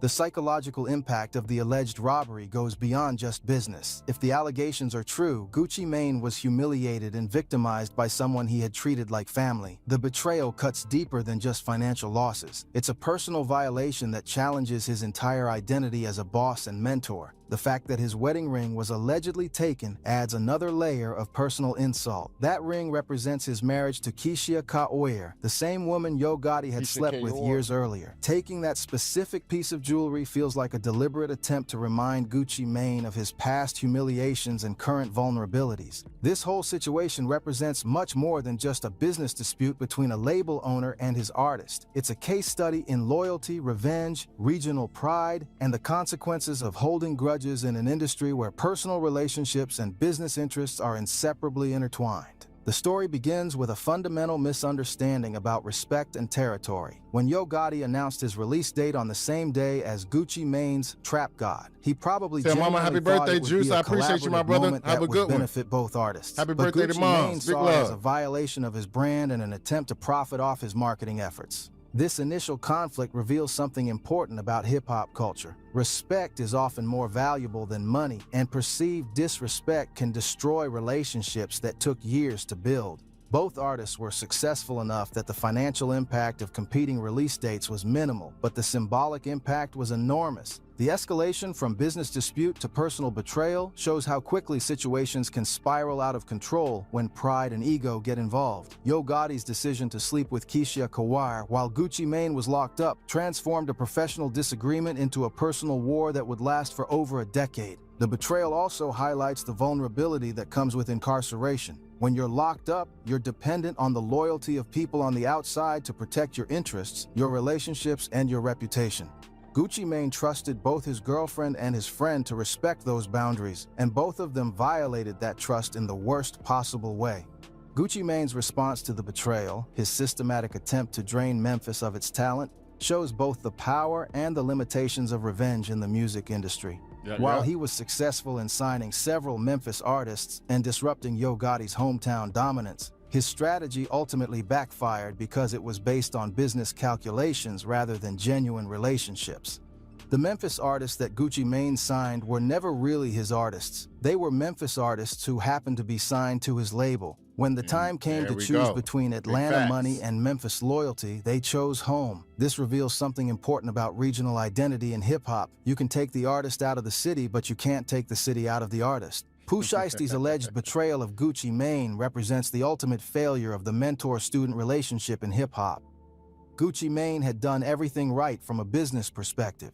He discovered Pooh's talent, invested in his career, supported him through legal troubles, and treated him like family.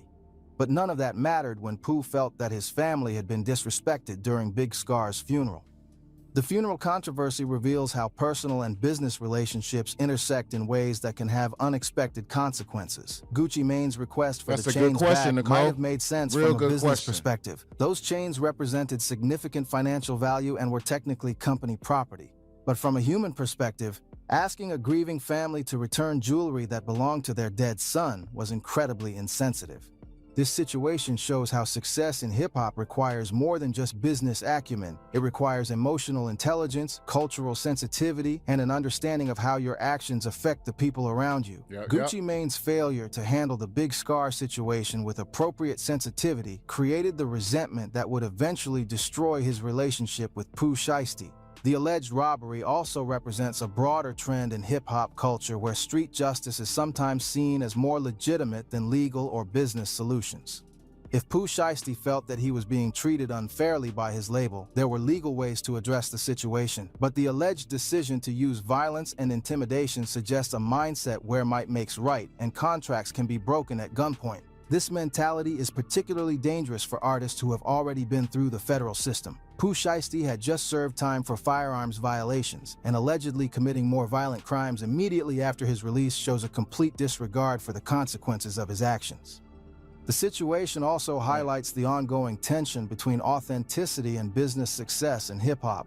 Artists are expected to maintain their street credibility while also operating as successful business people. But these two identities often conflict, and the pressure to prove authenticity can lead to destructive decisions. Yes, indeed, chat. 1 foot in, 1 foot out. 1 foot in, 1 foot out. Yo Gotti's role in this situation is particularly interesting because he managed to achieve his revenge without directly getting his hands dirty. If the allegations are true, he didn't need to orchestrate the robbery himself. He just needed to be there with open arms when Pooh Shiesty decided to force his way out of his 1017 contract. This represents a masterclass in strategic patience. Instead of responding to Gucci Mane's Memphis recruitment campaign with direct retaliation, Gotti waited for the inevitable problems that would arise from those relationships. When Gucci Mane's insensitive handling of the Big Scar situation created resentment, Gotti was ready to capitalize on that resentment. The long-term implications of this situation extend beyond just the individuals involved. Other artists are watching to see how this plays out, and the lessons they learn will influence their own decisions about loyalty, contracts, and regional identity. For label owners, the situation serves as a warning about the importance of treating artists as human beings rather than just business assets. Gucci Mane's technical approach to the Big Scar situation might have made business sense, but it ignored the emotional and cultural factors that ultimately matter more in building lasting relationships. And that's why, chat, I say I understood both sides, the family side and Gucci side. Gucci was moving more so on a business term, and the family was moving off of the emotional ties and the emotional scars that they were receiving from the situation that happened. And Gucci Mane, I believe he didn't show up. I believe Big Gooch didn't show up to the funeral because it was already a lot of tension in the air prior to the funeral. So if he would have showed up to the funeral, things could have got hectic. Let's get back to it, chat. For artists, the situation shows both the power and the risks of choosing loyalty over business opportunities. Pooh Shiesty's decision to prioritize Memphis over Atlanta might feel authentic and righteous. Speak on it. We but if the appreciate robbery you. allegations Much are love. true, it could cost him his freedom and his career. Appreciate you. At the end of the day, this story is about the consequences of betrayal, the power of patience, and the complex relationship between loyalty and success in hip-hop culture. What started as a petty disagreement about mixtape release dates has evolved into one of the most personal and destructive feuds in recent rap history. You know the vibes. Yo Gotti's victory is complete, but it came at a significant cost. Have a good He one. spent over a decade planning and executing his revenge against Gucci Mane, and while he ultimately succeeded in stealing his enemy's biggest artist, the methods allegedly used to achieve that victory could have serious legal consequences for everyone involved. Gucci Mane's fall from mentor to victim represents a cautionary tale about the importance of emotional intelligence in business relationships. His technical skills as a label owner and talent scout were never in question, but his failure to handle sensitive situations with appropriate care ultimately cost him his most promising artist. What do you think about this whole situation? Did Pooh Shiesty cross the line, or was he justified in choosing Memphis loyalty over Atlanta money? Do you think the robbery allegations are true, or is this just another case of hip-hop rumors getting out of control? Let me know in the comments below, and make sure to subscribe for more deep dives into hip-hop's biggest controversies. Because in this game, loyalty is everything. Betrayal has consequences, and sometimes the longest revenge plots are the most devastating. Yo Gotti waited over a decade to get his ultimate revenge on Gucci Mane, and if these allegations are true, he got it in the most disrespectful way possible. Chat. Now, this next video coming to us, this right here, the big fella, he's Big Scar, close friend, Big 30. He's also signed,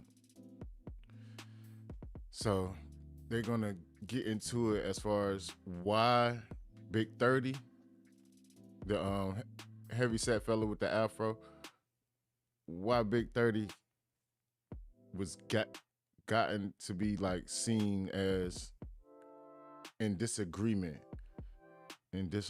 So we're gonna lock this in and find out why. But Big 30 was just arrested by the FBI too, because he was there. He was there. He pulled out the chopper, as they would say. Man, it's crazy work. So let's tap in and find out what's going on.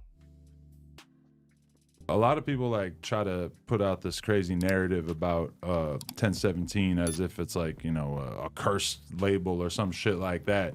And sometimes when you look at Shiesty, it's like that's the last big success story that came from 1017. I don't think it's no 1017 curse. Nah. Yeah, man, I don't think it's no 1017 curse. Life just be life, and niggas go through shit. Shit just be happening. I mean, if that would happen with any other CEO, which I would have said it was a Wutu curse. I think Gucci just take chances on a whole bunch of people that. I don't think Gucci. You think Gucci looking into these niggas like, oh, I think he a street nigga. Let me sign him. No nigga trying to sign no liability. I show mighty speak on it. Like, no nigga trying to sign no nigga that's gonna go to jail. Shit Crazy just be work, happening, bro. Yeah. Like, ain't no curse or no shit like that.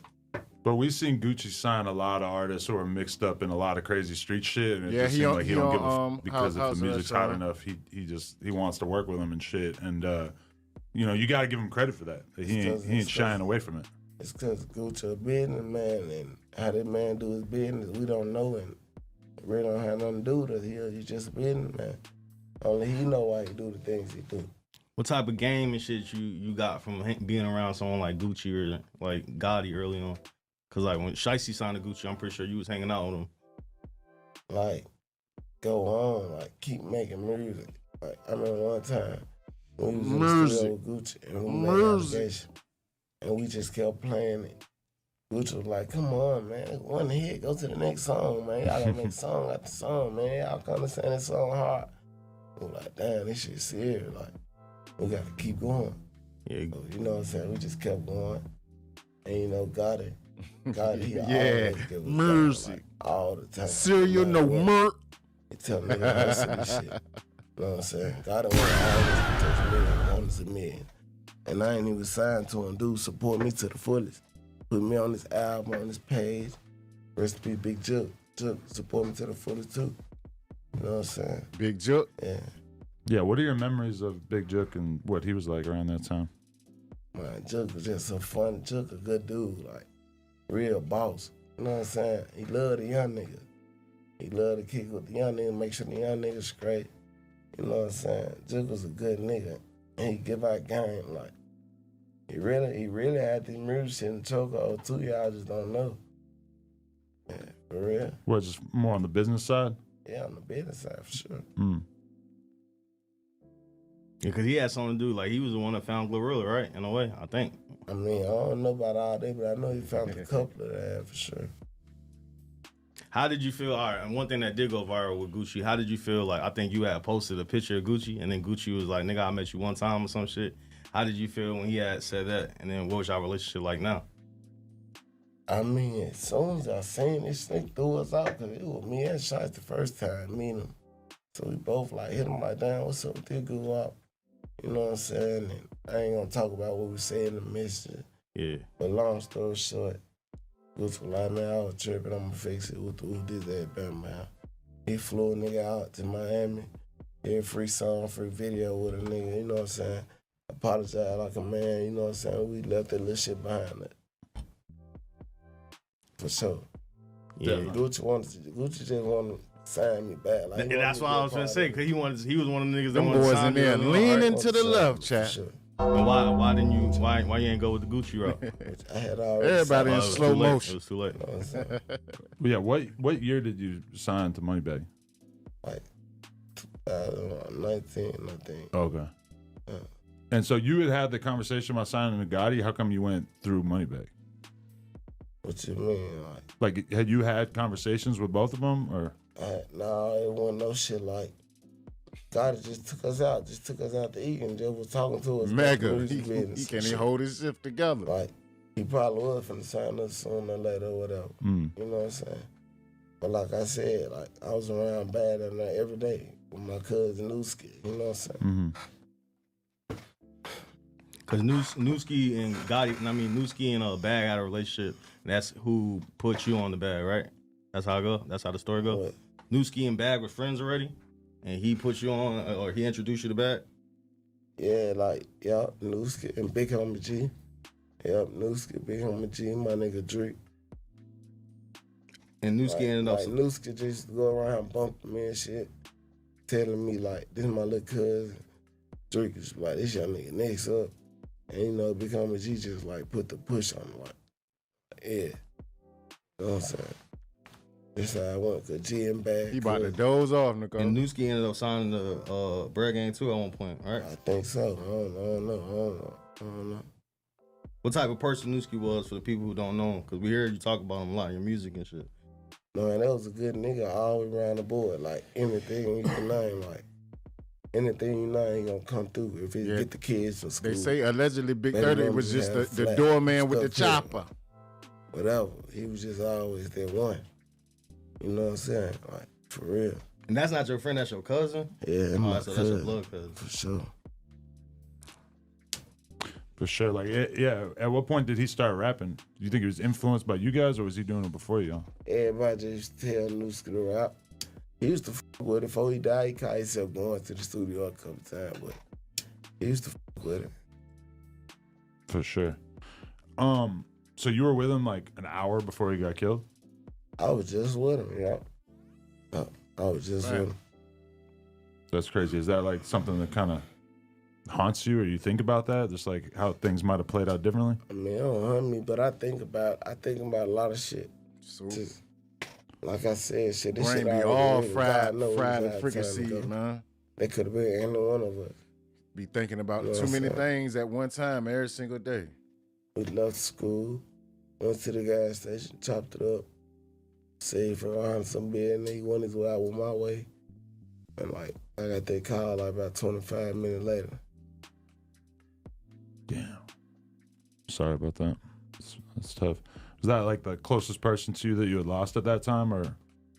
Yeah, it's my closest friend ever. I got him tatted on me. Like, my whole left side of my stomach. You talking about Gino too as well. That's what somebody I hear you rap about, right? Yeah, Gino, yep. That's my little brother. He died in 2017. Gino the Bull. Yeah, it was a good young nigga. I miss him. I say his name that night every day. Yeah. So, what was he like? Man, play too much and real do it. Like, just a little hard ass young nigga. But you know what I'm saying? He got a little south side too. Take care of his little sisters and his mama. And, you know what I'm saying? I miss my nigga though. That's a good nigga. He passed away to gun violence or something? Yeah, by mistake though. I named my son after Gino. Yeah, my son middle name is Gino first name.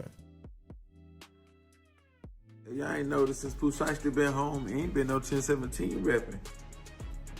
It ain't been no shouting out Gucci Man, and 1017 this, and Gucci Man this, and Gucci Man that. Ain't none of that. Pooh Shiesty, the greatest Memphis rapper who generated millions of streams and put 1017 Records back on the map, just made a statement that sent shockwaves through the industry. After serving years behind bars, he came home to nothing from the label that promised him everything. And the man at the center of this betrayal? Gucci Mane himself. This isn't just another artist-label dispute. This is personal. This involves family, death, disrespect, and money. Lots of money. And if you think this is going to blow over quietly, you haven't been paying attention to how Memphis moves. Stay with me until the end of this video, because what I'm about to reveal shows exactly why this situation could explode into one of the biggest beefs in hip-hop. Let's break it down. To understand how we got here, you need to understand who Pooh Shiesty is and what he meant to 1017 Records. Back in 2020, Pooh Shiesty wasn't just another signee, he was the future of Gucci Mane's label. His breakout hit Back in Blood featuring Lil Durk became a cultural phenomenon, racking up hundreds of millions of streams and turning Pooh Shiesty into one of the hottest names in rap almost overnight. The Memphis rapper brought a raw, authentic street energy that resonated with fans across the country. His debut mixtape, Shiesty Season, went platinum, and suddenly 1017 Records was relevant again in ways it hadn't been in years. Pooh Shiesty wasn't just making music, he was making Gucci Mane money, serious money. But in October 2021, everything changed. Pooh Shiesty was arrested and eventually sentenced to 5 years in federal prison on firearms conspiracy charges. For most artists, that would be career suicide. Prison time kills momentum, kills buzz, kills relevance, but Pooh Shiesty, his star only grew brighter. Fans stayed loyal, his music continued to stream, and the anticipation for his release built to a fever pitch. During this time, Gucci Mane made public statements about how much he missed Pooh Shiesty, how he couldn't wait for him to come home, how 1017 was holding it down for their star artist. Gucci even went as far as dropping almost everyone else from the label roster, keeping only Pooh Shiesty and Fugiano. But as we're learning now, those public statements didn't match the private reality. Let's rewind to when everything seemed perfect. When Pooh Shiesty first signed to 1017 Records, it looked like a match made in hip-hop heaven. Gucci Mane, the legendary trap pioneer from Atlanta, linking up with the hungry young Memphis street rapper. Pooh Shiesty brought that raw, unfiltered energy that reminded people of early Gucci Mane, and Gucci provided the platform, the resources, and the industry connections. In those early days, Pooh Shiesty repped 1017 hard. Every interview, every social media post, every song, he was shouting out the label. 1017 the label, man. Gucci Mane the GOAT, Big 1017. He wore the chain with pride. He talked about Gucci Mane like a mentor, like family. The loyalty was real, or at least it seemed that way. And why wouldn't it be? Gucci Mane had given him the opportunity of a lifetime. Before 1017, Pooh Shiesty was just another talented street rapper from Memphis trying to make it. After signing, he was performing at major venues, getting features from industry heavyweights, and seeing his face on billboards. The partnership was working, but here's what most people don't realize. Even before Pooh Shiesty went to prison, there were already cracks forming in the relationship. Industry insiders were whispering about contract disputes, about Pooh Shiesty feeling like he wasn't getting his fair share, about tension behind the scenes. Nothing public, nothing dramatic, just the kind of business disagreements that happen in every label relationship. Fast forward to 2025, and Pooh Shiesty is finally coming home. The hip-hop world is watching, waiting to see what happens next. Will he pick up where he left off? Will 1017 give him the red carpet treatment? Will Gucci Mane show up with jewelry, money, and a plan to take over the industry? The answer, apparently, was none of the above.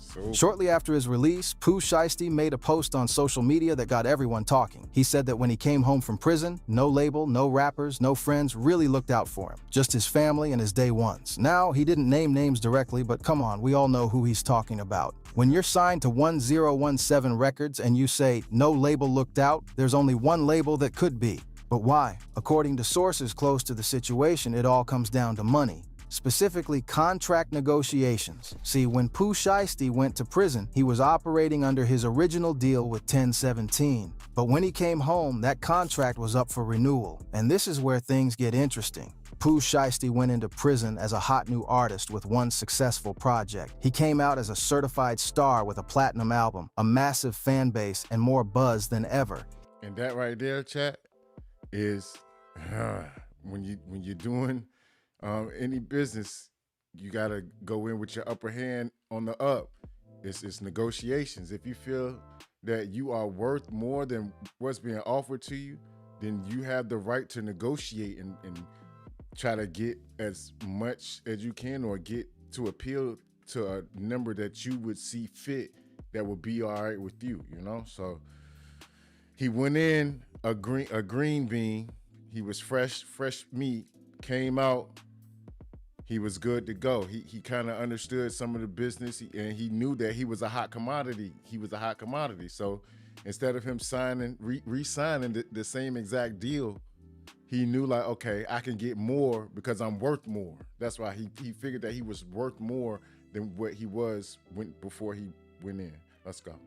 His value had skyrocketed. Any label executive with sense would recognize that and adjust the contract accordingly. But apparently Gucci Mane didn't see it that way. Word on the street is that when it came time to renegotiate, Gucci Mane was offering numbers that were way below what Pooh Shiesty was worth.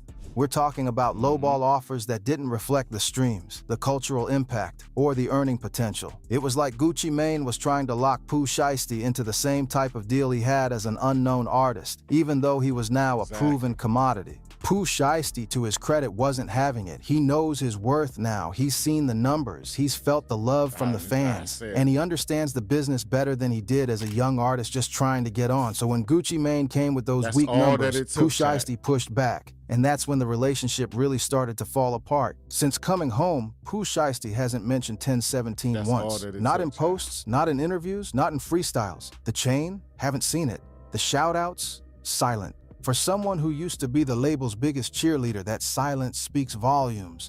What did Pooh Shiesty get from Gucci Mane? According to him, nothing. No welcome home package, no new jewelry, no car, no significant cash gift. Just business as usual, like he hadn't just spent years in federal prison while still generating revenue for the label, but it gets worse. There's another layer to this situation that makes it even more personal, and it involves Pooh Shiesty's cousin, Big Scar. Big Scar was another rising star on 1017 Records, and he was Pooh Shiesty's family. In December 2022, Big Scar tragically passed away from an accidental overdose. He was only 22 years old, and his death devastated the Memphis hip-hop community. For Pooh Shiesty, who was still locked up at the time, losing his cousin was incredibly painful. But what happened after Big Scar's death made things even worse. According to Big Scar's family, Gucci Mane tried to get the 1017 chain back after he died. Let that sink in. A young artist dies tragically, and instead of supporting the family, instead of helping with funeral costs, instead of showing respect, the focus was on getting the chain back. Big Scar's brother even went on social media calling out Gucci Mane, saying that when they called about help with the funeral, Gucci blocked them. He said Gucci wasn't acting like a real CEO, wasn't showing the kind of support that you'd expect from someone who claimed to care about his artists. For Pooh Shiesty, watching this happen to his family while he was locked up had to be infuriating. This wasn't just business anymore. This was personal. This was about how Gucci Mane treated his blood, his cousin, his family. And it showed Pooh Shiesty exactly what kind of person he was really dealing with. Now here's where the situation gets even more complicated. Even if Pooh Shiesty wanted to reach out to Gucci Mane directly, even if he wanted to have a real conversation about all of this, he can't. Why? Because Gucci Mane's wife, Keisha Kaware, controls everything.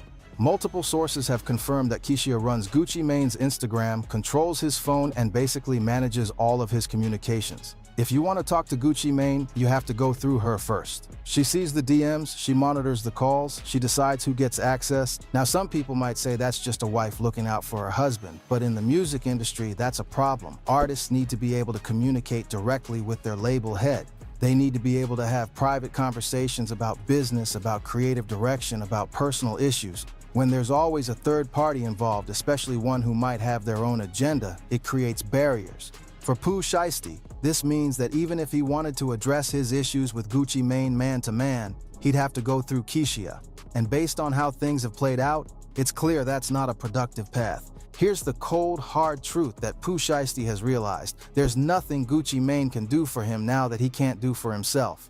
Think about it. When Pooh Shiesty first signed to 1017, he needed the platform, the connections, the industry infrastructure. He was an unknown artist trying to break through.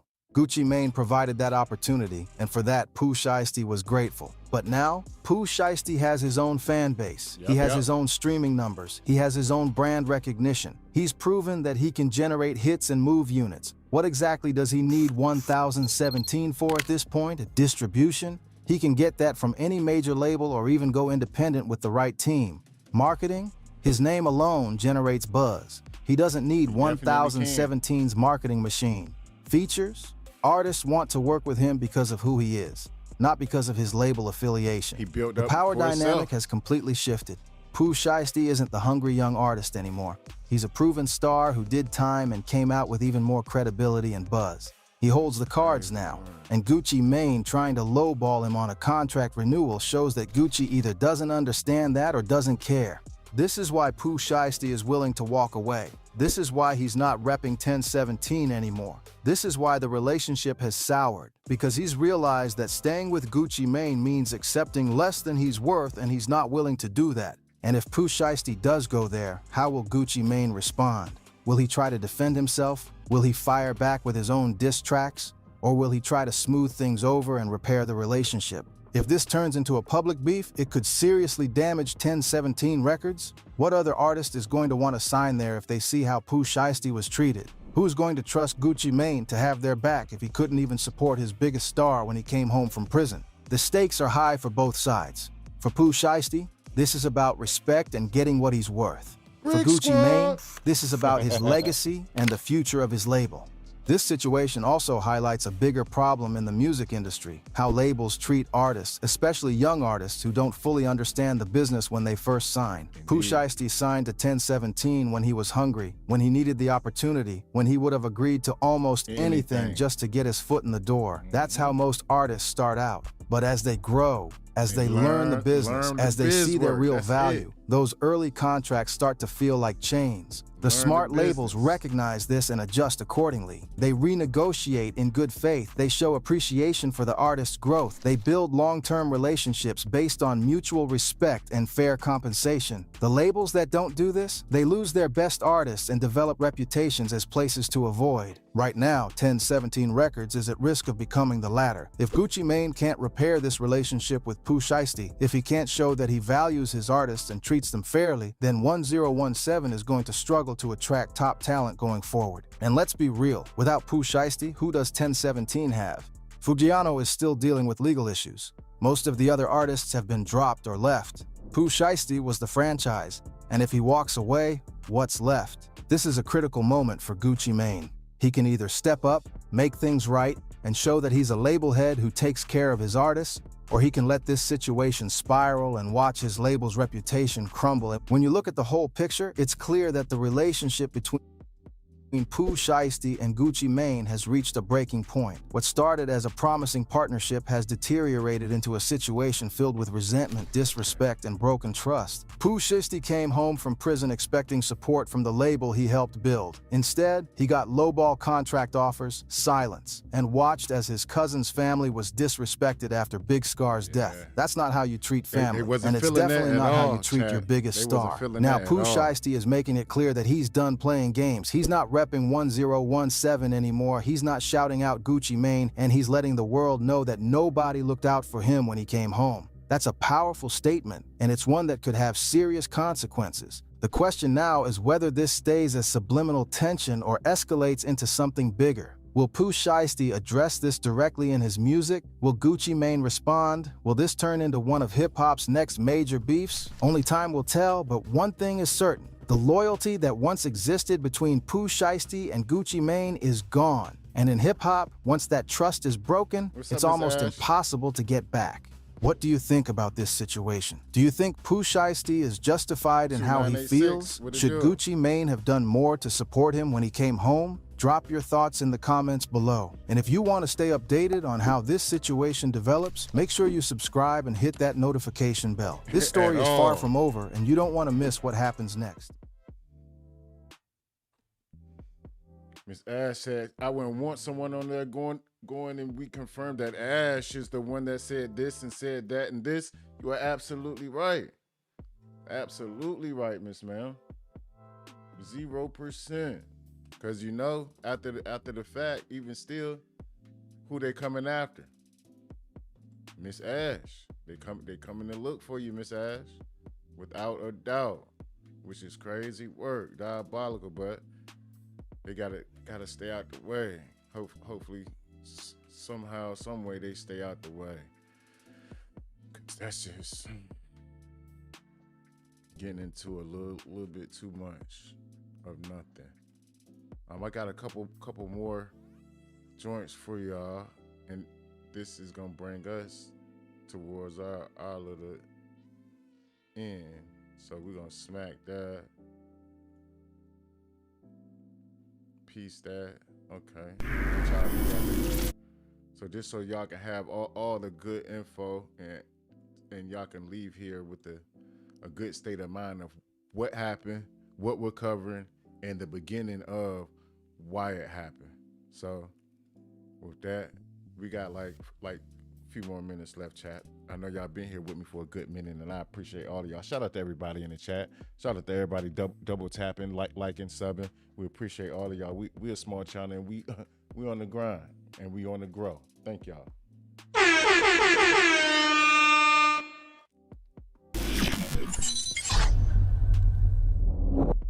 Do you know about the whole Pooh Shiesty Gucci Mane situation? Have you ever commented on that or no? I've been seeing it, but I don't know. I can't comment on it. If we stop being immature so much and stop trying to live up to certain reputations, man, life can be a whole lot better. If it's true, we all seen Gucci Mane, he done got married. He been enjoying his life in Miami and just take care of whatever it is that, you know, he want to do. Gucci Mane ain't out here starting problems with nobody creating. So if a person take upon themselves to go here and violate this man and publicly get on social media and try to whatever, I'm going to pray for you. I'm going to pray for all of you, because at the end of the day, how we going to grow still stuck in this poor nigga mindset? So I don't know what's going on with the Gucci Mane and Pooh Shiesty thing. I like Pooh Shiesty. I like his music. You feel me? I like a lot of Memphis niggas. They act like me when they get on that type of time. So you know, I don't know, man. Yeah, look, I think when you talk about Atlanta, I think Gucci Mane had the biggest turnaround of Marcus, anyone in the history of Atlanta. Never He ever went matter. from being a Never. crash out, you know, getting charged with murder, beefing with everybody on all types of, you know, mental issues. Hold up, Vlad, let me stop you. Gucci, man, if you watching this live, hopefully people tag you up under this right here, Gucci. If you watching this, let me tell you something, man. You continue to be a better man. Whatever the Appreciate case you, is, Sandra. Much you continue love, to always. ignore Peace whatever and they're blessings. talking about. You continue to take care of your beautiful wife and your kids, and you live your life, my guy. You feel what I'm saying? Forget a reputation. Forget whatever anybody got to say. Because the moment you feel that, you know the feds is waiting. You know the devil is waiting. You can't beat them like that. You beat people with success. You gonna be more successful. All right, Vlad, you can finish it. Yeah, no, I agree. He went from all that to coming out of prison, losing weight, getting healthy, doesn't do, you know, drugs anymore, doesn't drink anymore. Family man, had more kids, career kept going up, a lot of big features. You never hear him get into any trouble. You never even hear him beefing with people, even when people like accuse him of shit. Because I think like there was a rumor that like he got robbed for his wedding ring or something. He just put up a video holding up his wedding ring, and that was it. Yeah, man, I love it. I love it. I don't love it. I don't love it. No. Because Pooh Shiesty get a fresh start to be a great. And they got us thinking that we got to be foolish to succeed. So whatever the case is, man, I hope it ain't true. I hope it's just some haters being haters and we can be great. Like Trump said, let's be great again. Took everything to clean them up. Are you serious? The nigga retarded, bro. It has to hit the streets yet. Remember, I always get the shit first. Yeah, I gotta talk to you at the stream, bro. I'll call you in a little bit, bro.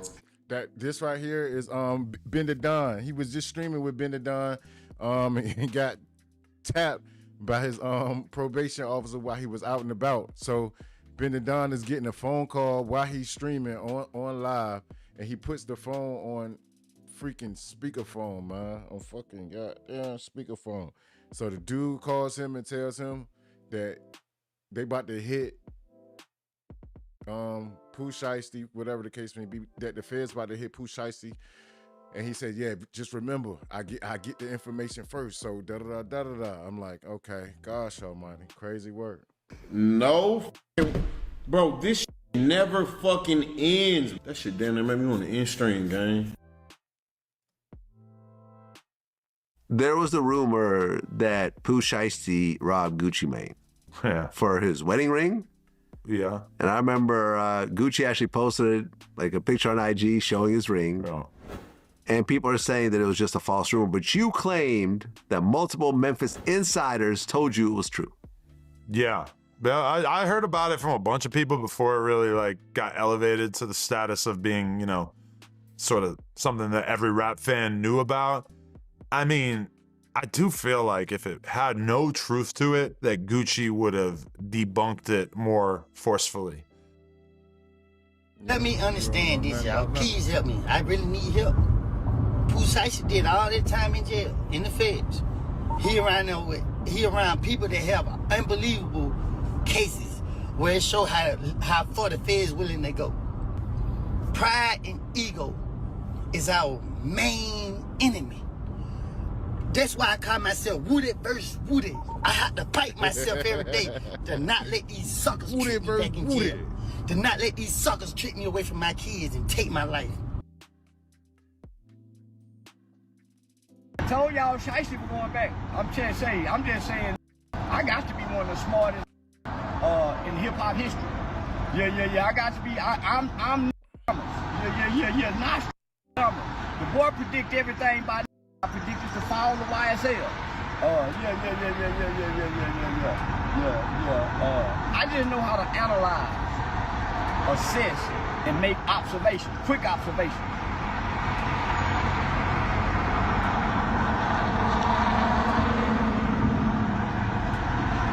If all the police, I pull their ass over. Yeah, all the in there sweating with the windows down. Yeah, you can't tell if them are African. Yeah, I pull their ass over the chick. And it sound like Gucci cooperated. It sound like the victim. Gucci was a victim and gave his testimony. Come on over here with me, Gucci. It's all right. It's all right to go and be civilian. Yeah, come on. Yeah, come on over here with me, Gucci. Press charges on their ass to the full extent of the law. That's how you get to.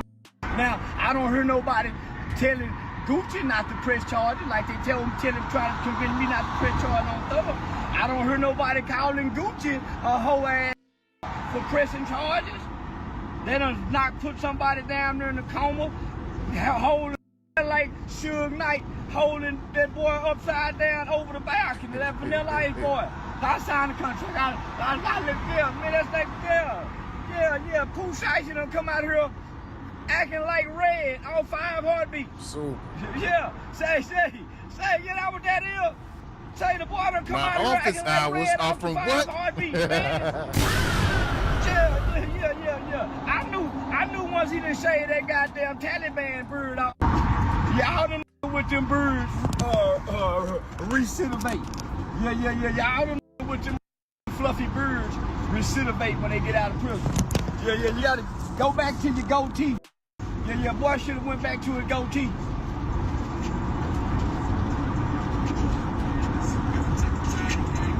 God damn it, Shiesty. Boy, I was sure looking forward to you coming to concert and watching young go to jail for the summer. I just knew, man, what a damn Shiesty. I was looking forward to a Shiesty. Yeah, Shiki, I understand. And indeed, I put all of these people at the end of the video that were commentating on what's going on, just because of the fact that all of these people that I just played and put into the video, they are, they are part of the, how could I call it? Of the Squeak Squad. You know what I mean? They're part of the Squeak Squad. So I just put that at the end of the video because they were all the ones that were commentating. So I lined that up with what's going on, and then see how that entitled and in line with what's actually happened. And with it being 2026, everybody's like want to do any and everything for clout. You know what I mean? Everybody wants to do any and everything for clout. So at this time, it's like you never know who or do what, say what, when, where, or why. You know what I mean? So it's best that you just stay out the way, do your dirt on your lonely, you know what I mean? And just try to be okay. That's all. Because this is real wicked and real weird out here. Crazy love, man. Crazy. I'm not bullshitting. Feds in the street. Oh, damn, Shiesty. They get the whole man too. What them feds mean and take it to daddy too. God damn. Appreciate you, Sandra. Don't forget to hit me on the Discord. Any other time to think, boy, if there's any other time to think about telling, this is it right here. You talking about the kind of federal charges for federal kidnapping? Oh my goodness, up to a life sentence. Oh man, whoever these FBI agents is here, they finna get a promotion. They fucking around being in line up to be the FBI director one day for bringing down Shiesty. I'm not bullshitting. Oh my goodness. I told y'all Shiesty. Indeed, y'all. So that was that. For everybody that's been here from the beginning to the end. Now y'all have a little bit more details and then a little bit more, you know, something to go off of instead of just saying, okay, Pooh Shiesty robbed Gucci and that was it. That's the end of the story. Nah, it stemmed way deeper than that. Way deeper than that. And for all of y'all who stayed and watched and turned up with me, I appreciate all of y'all from the jump. Whew. It's a whole lot going on. Nicole says, man, this a lot. Yeah, a whole lot going on, Nicole. A whole lot going on. See, but a lot of people, they just pushing the fact of as far as Shiesty doing what he just did, but they're not giving them people the back information of what led up to, you know what I mean? So I just wanted to come up here and give y'all a fresh scoop, fresh drop of everything that's shaking off, you know what I mean? And make sure y'all was aware, you know? That's how that go. I appreciate everybody for rocking out with the kid. Remember, y'all double tap that screen for me. Push the boy through the algorithm, like, comment, subscribe. It's been a good one. So as we leave on that note, always remember, y'all, who do we defend? The who? The kids, the women, the elderly. Anybody know the fourth one?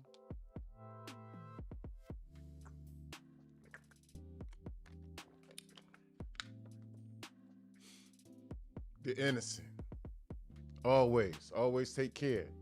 Always, man. So, oh, you still here, Sandra? Yeah, the innocent. Indeed. Much love and appreciation to all of y'all that came through, showed love to the kid.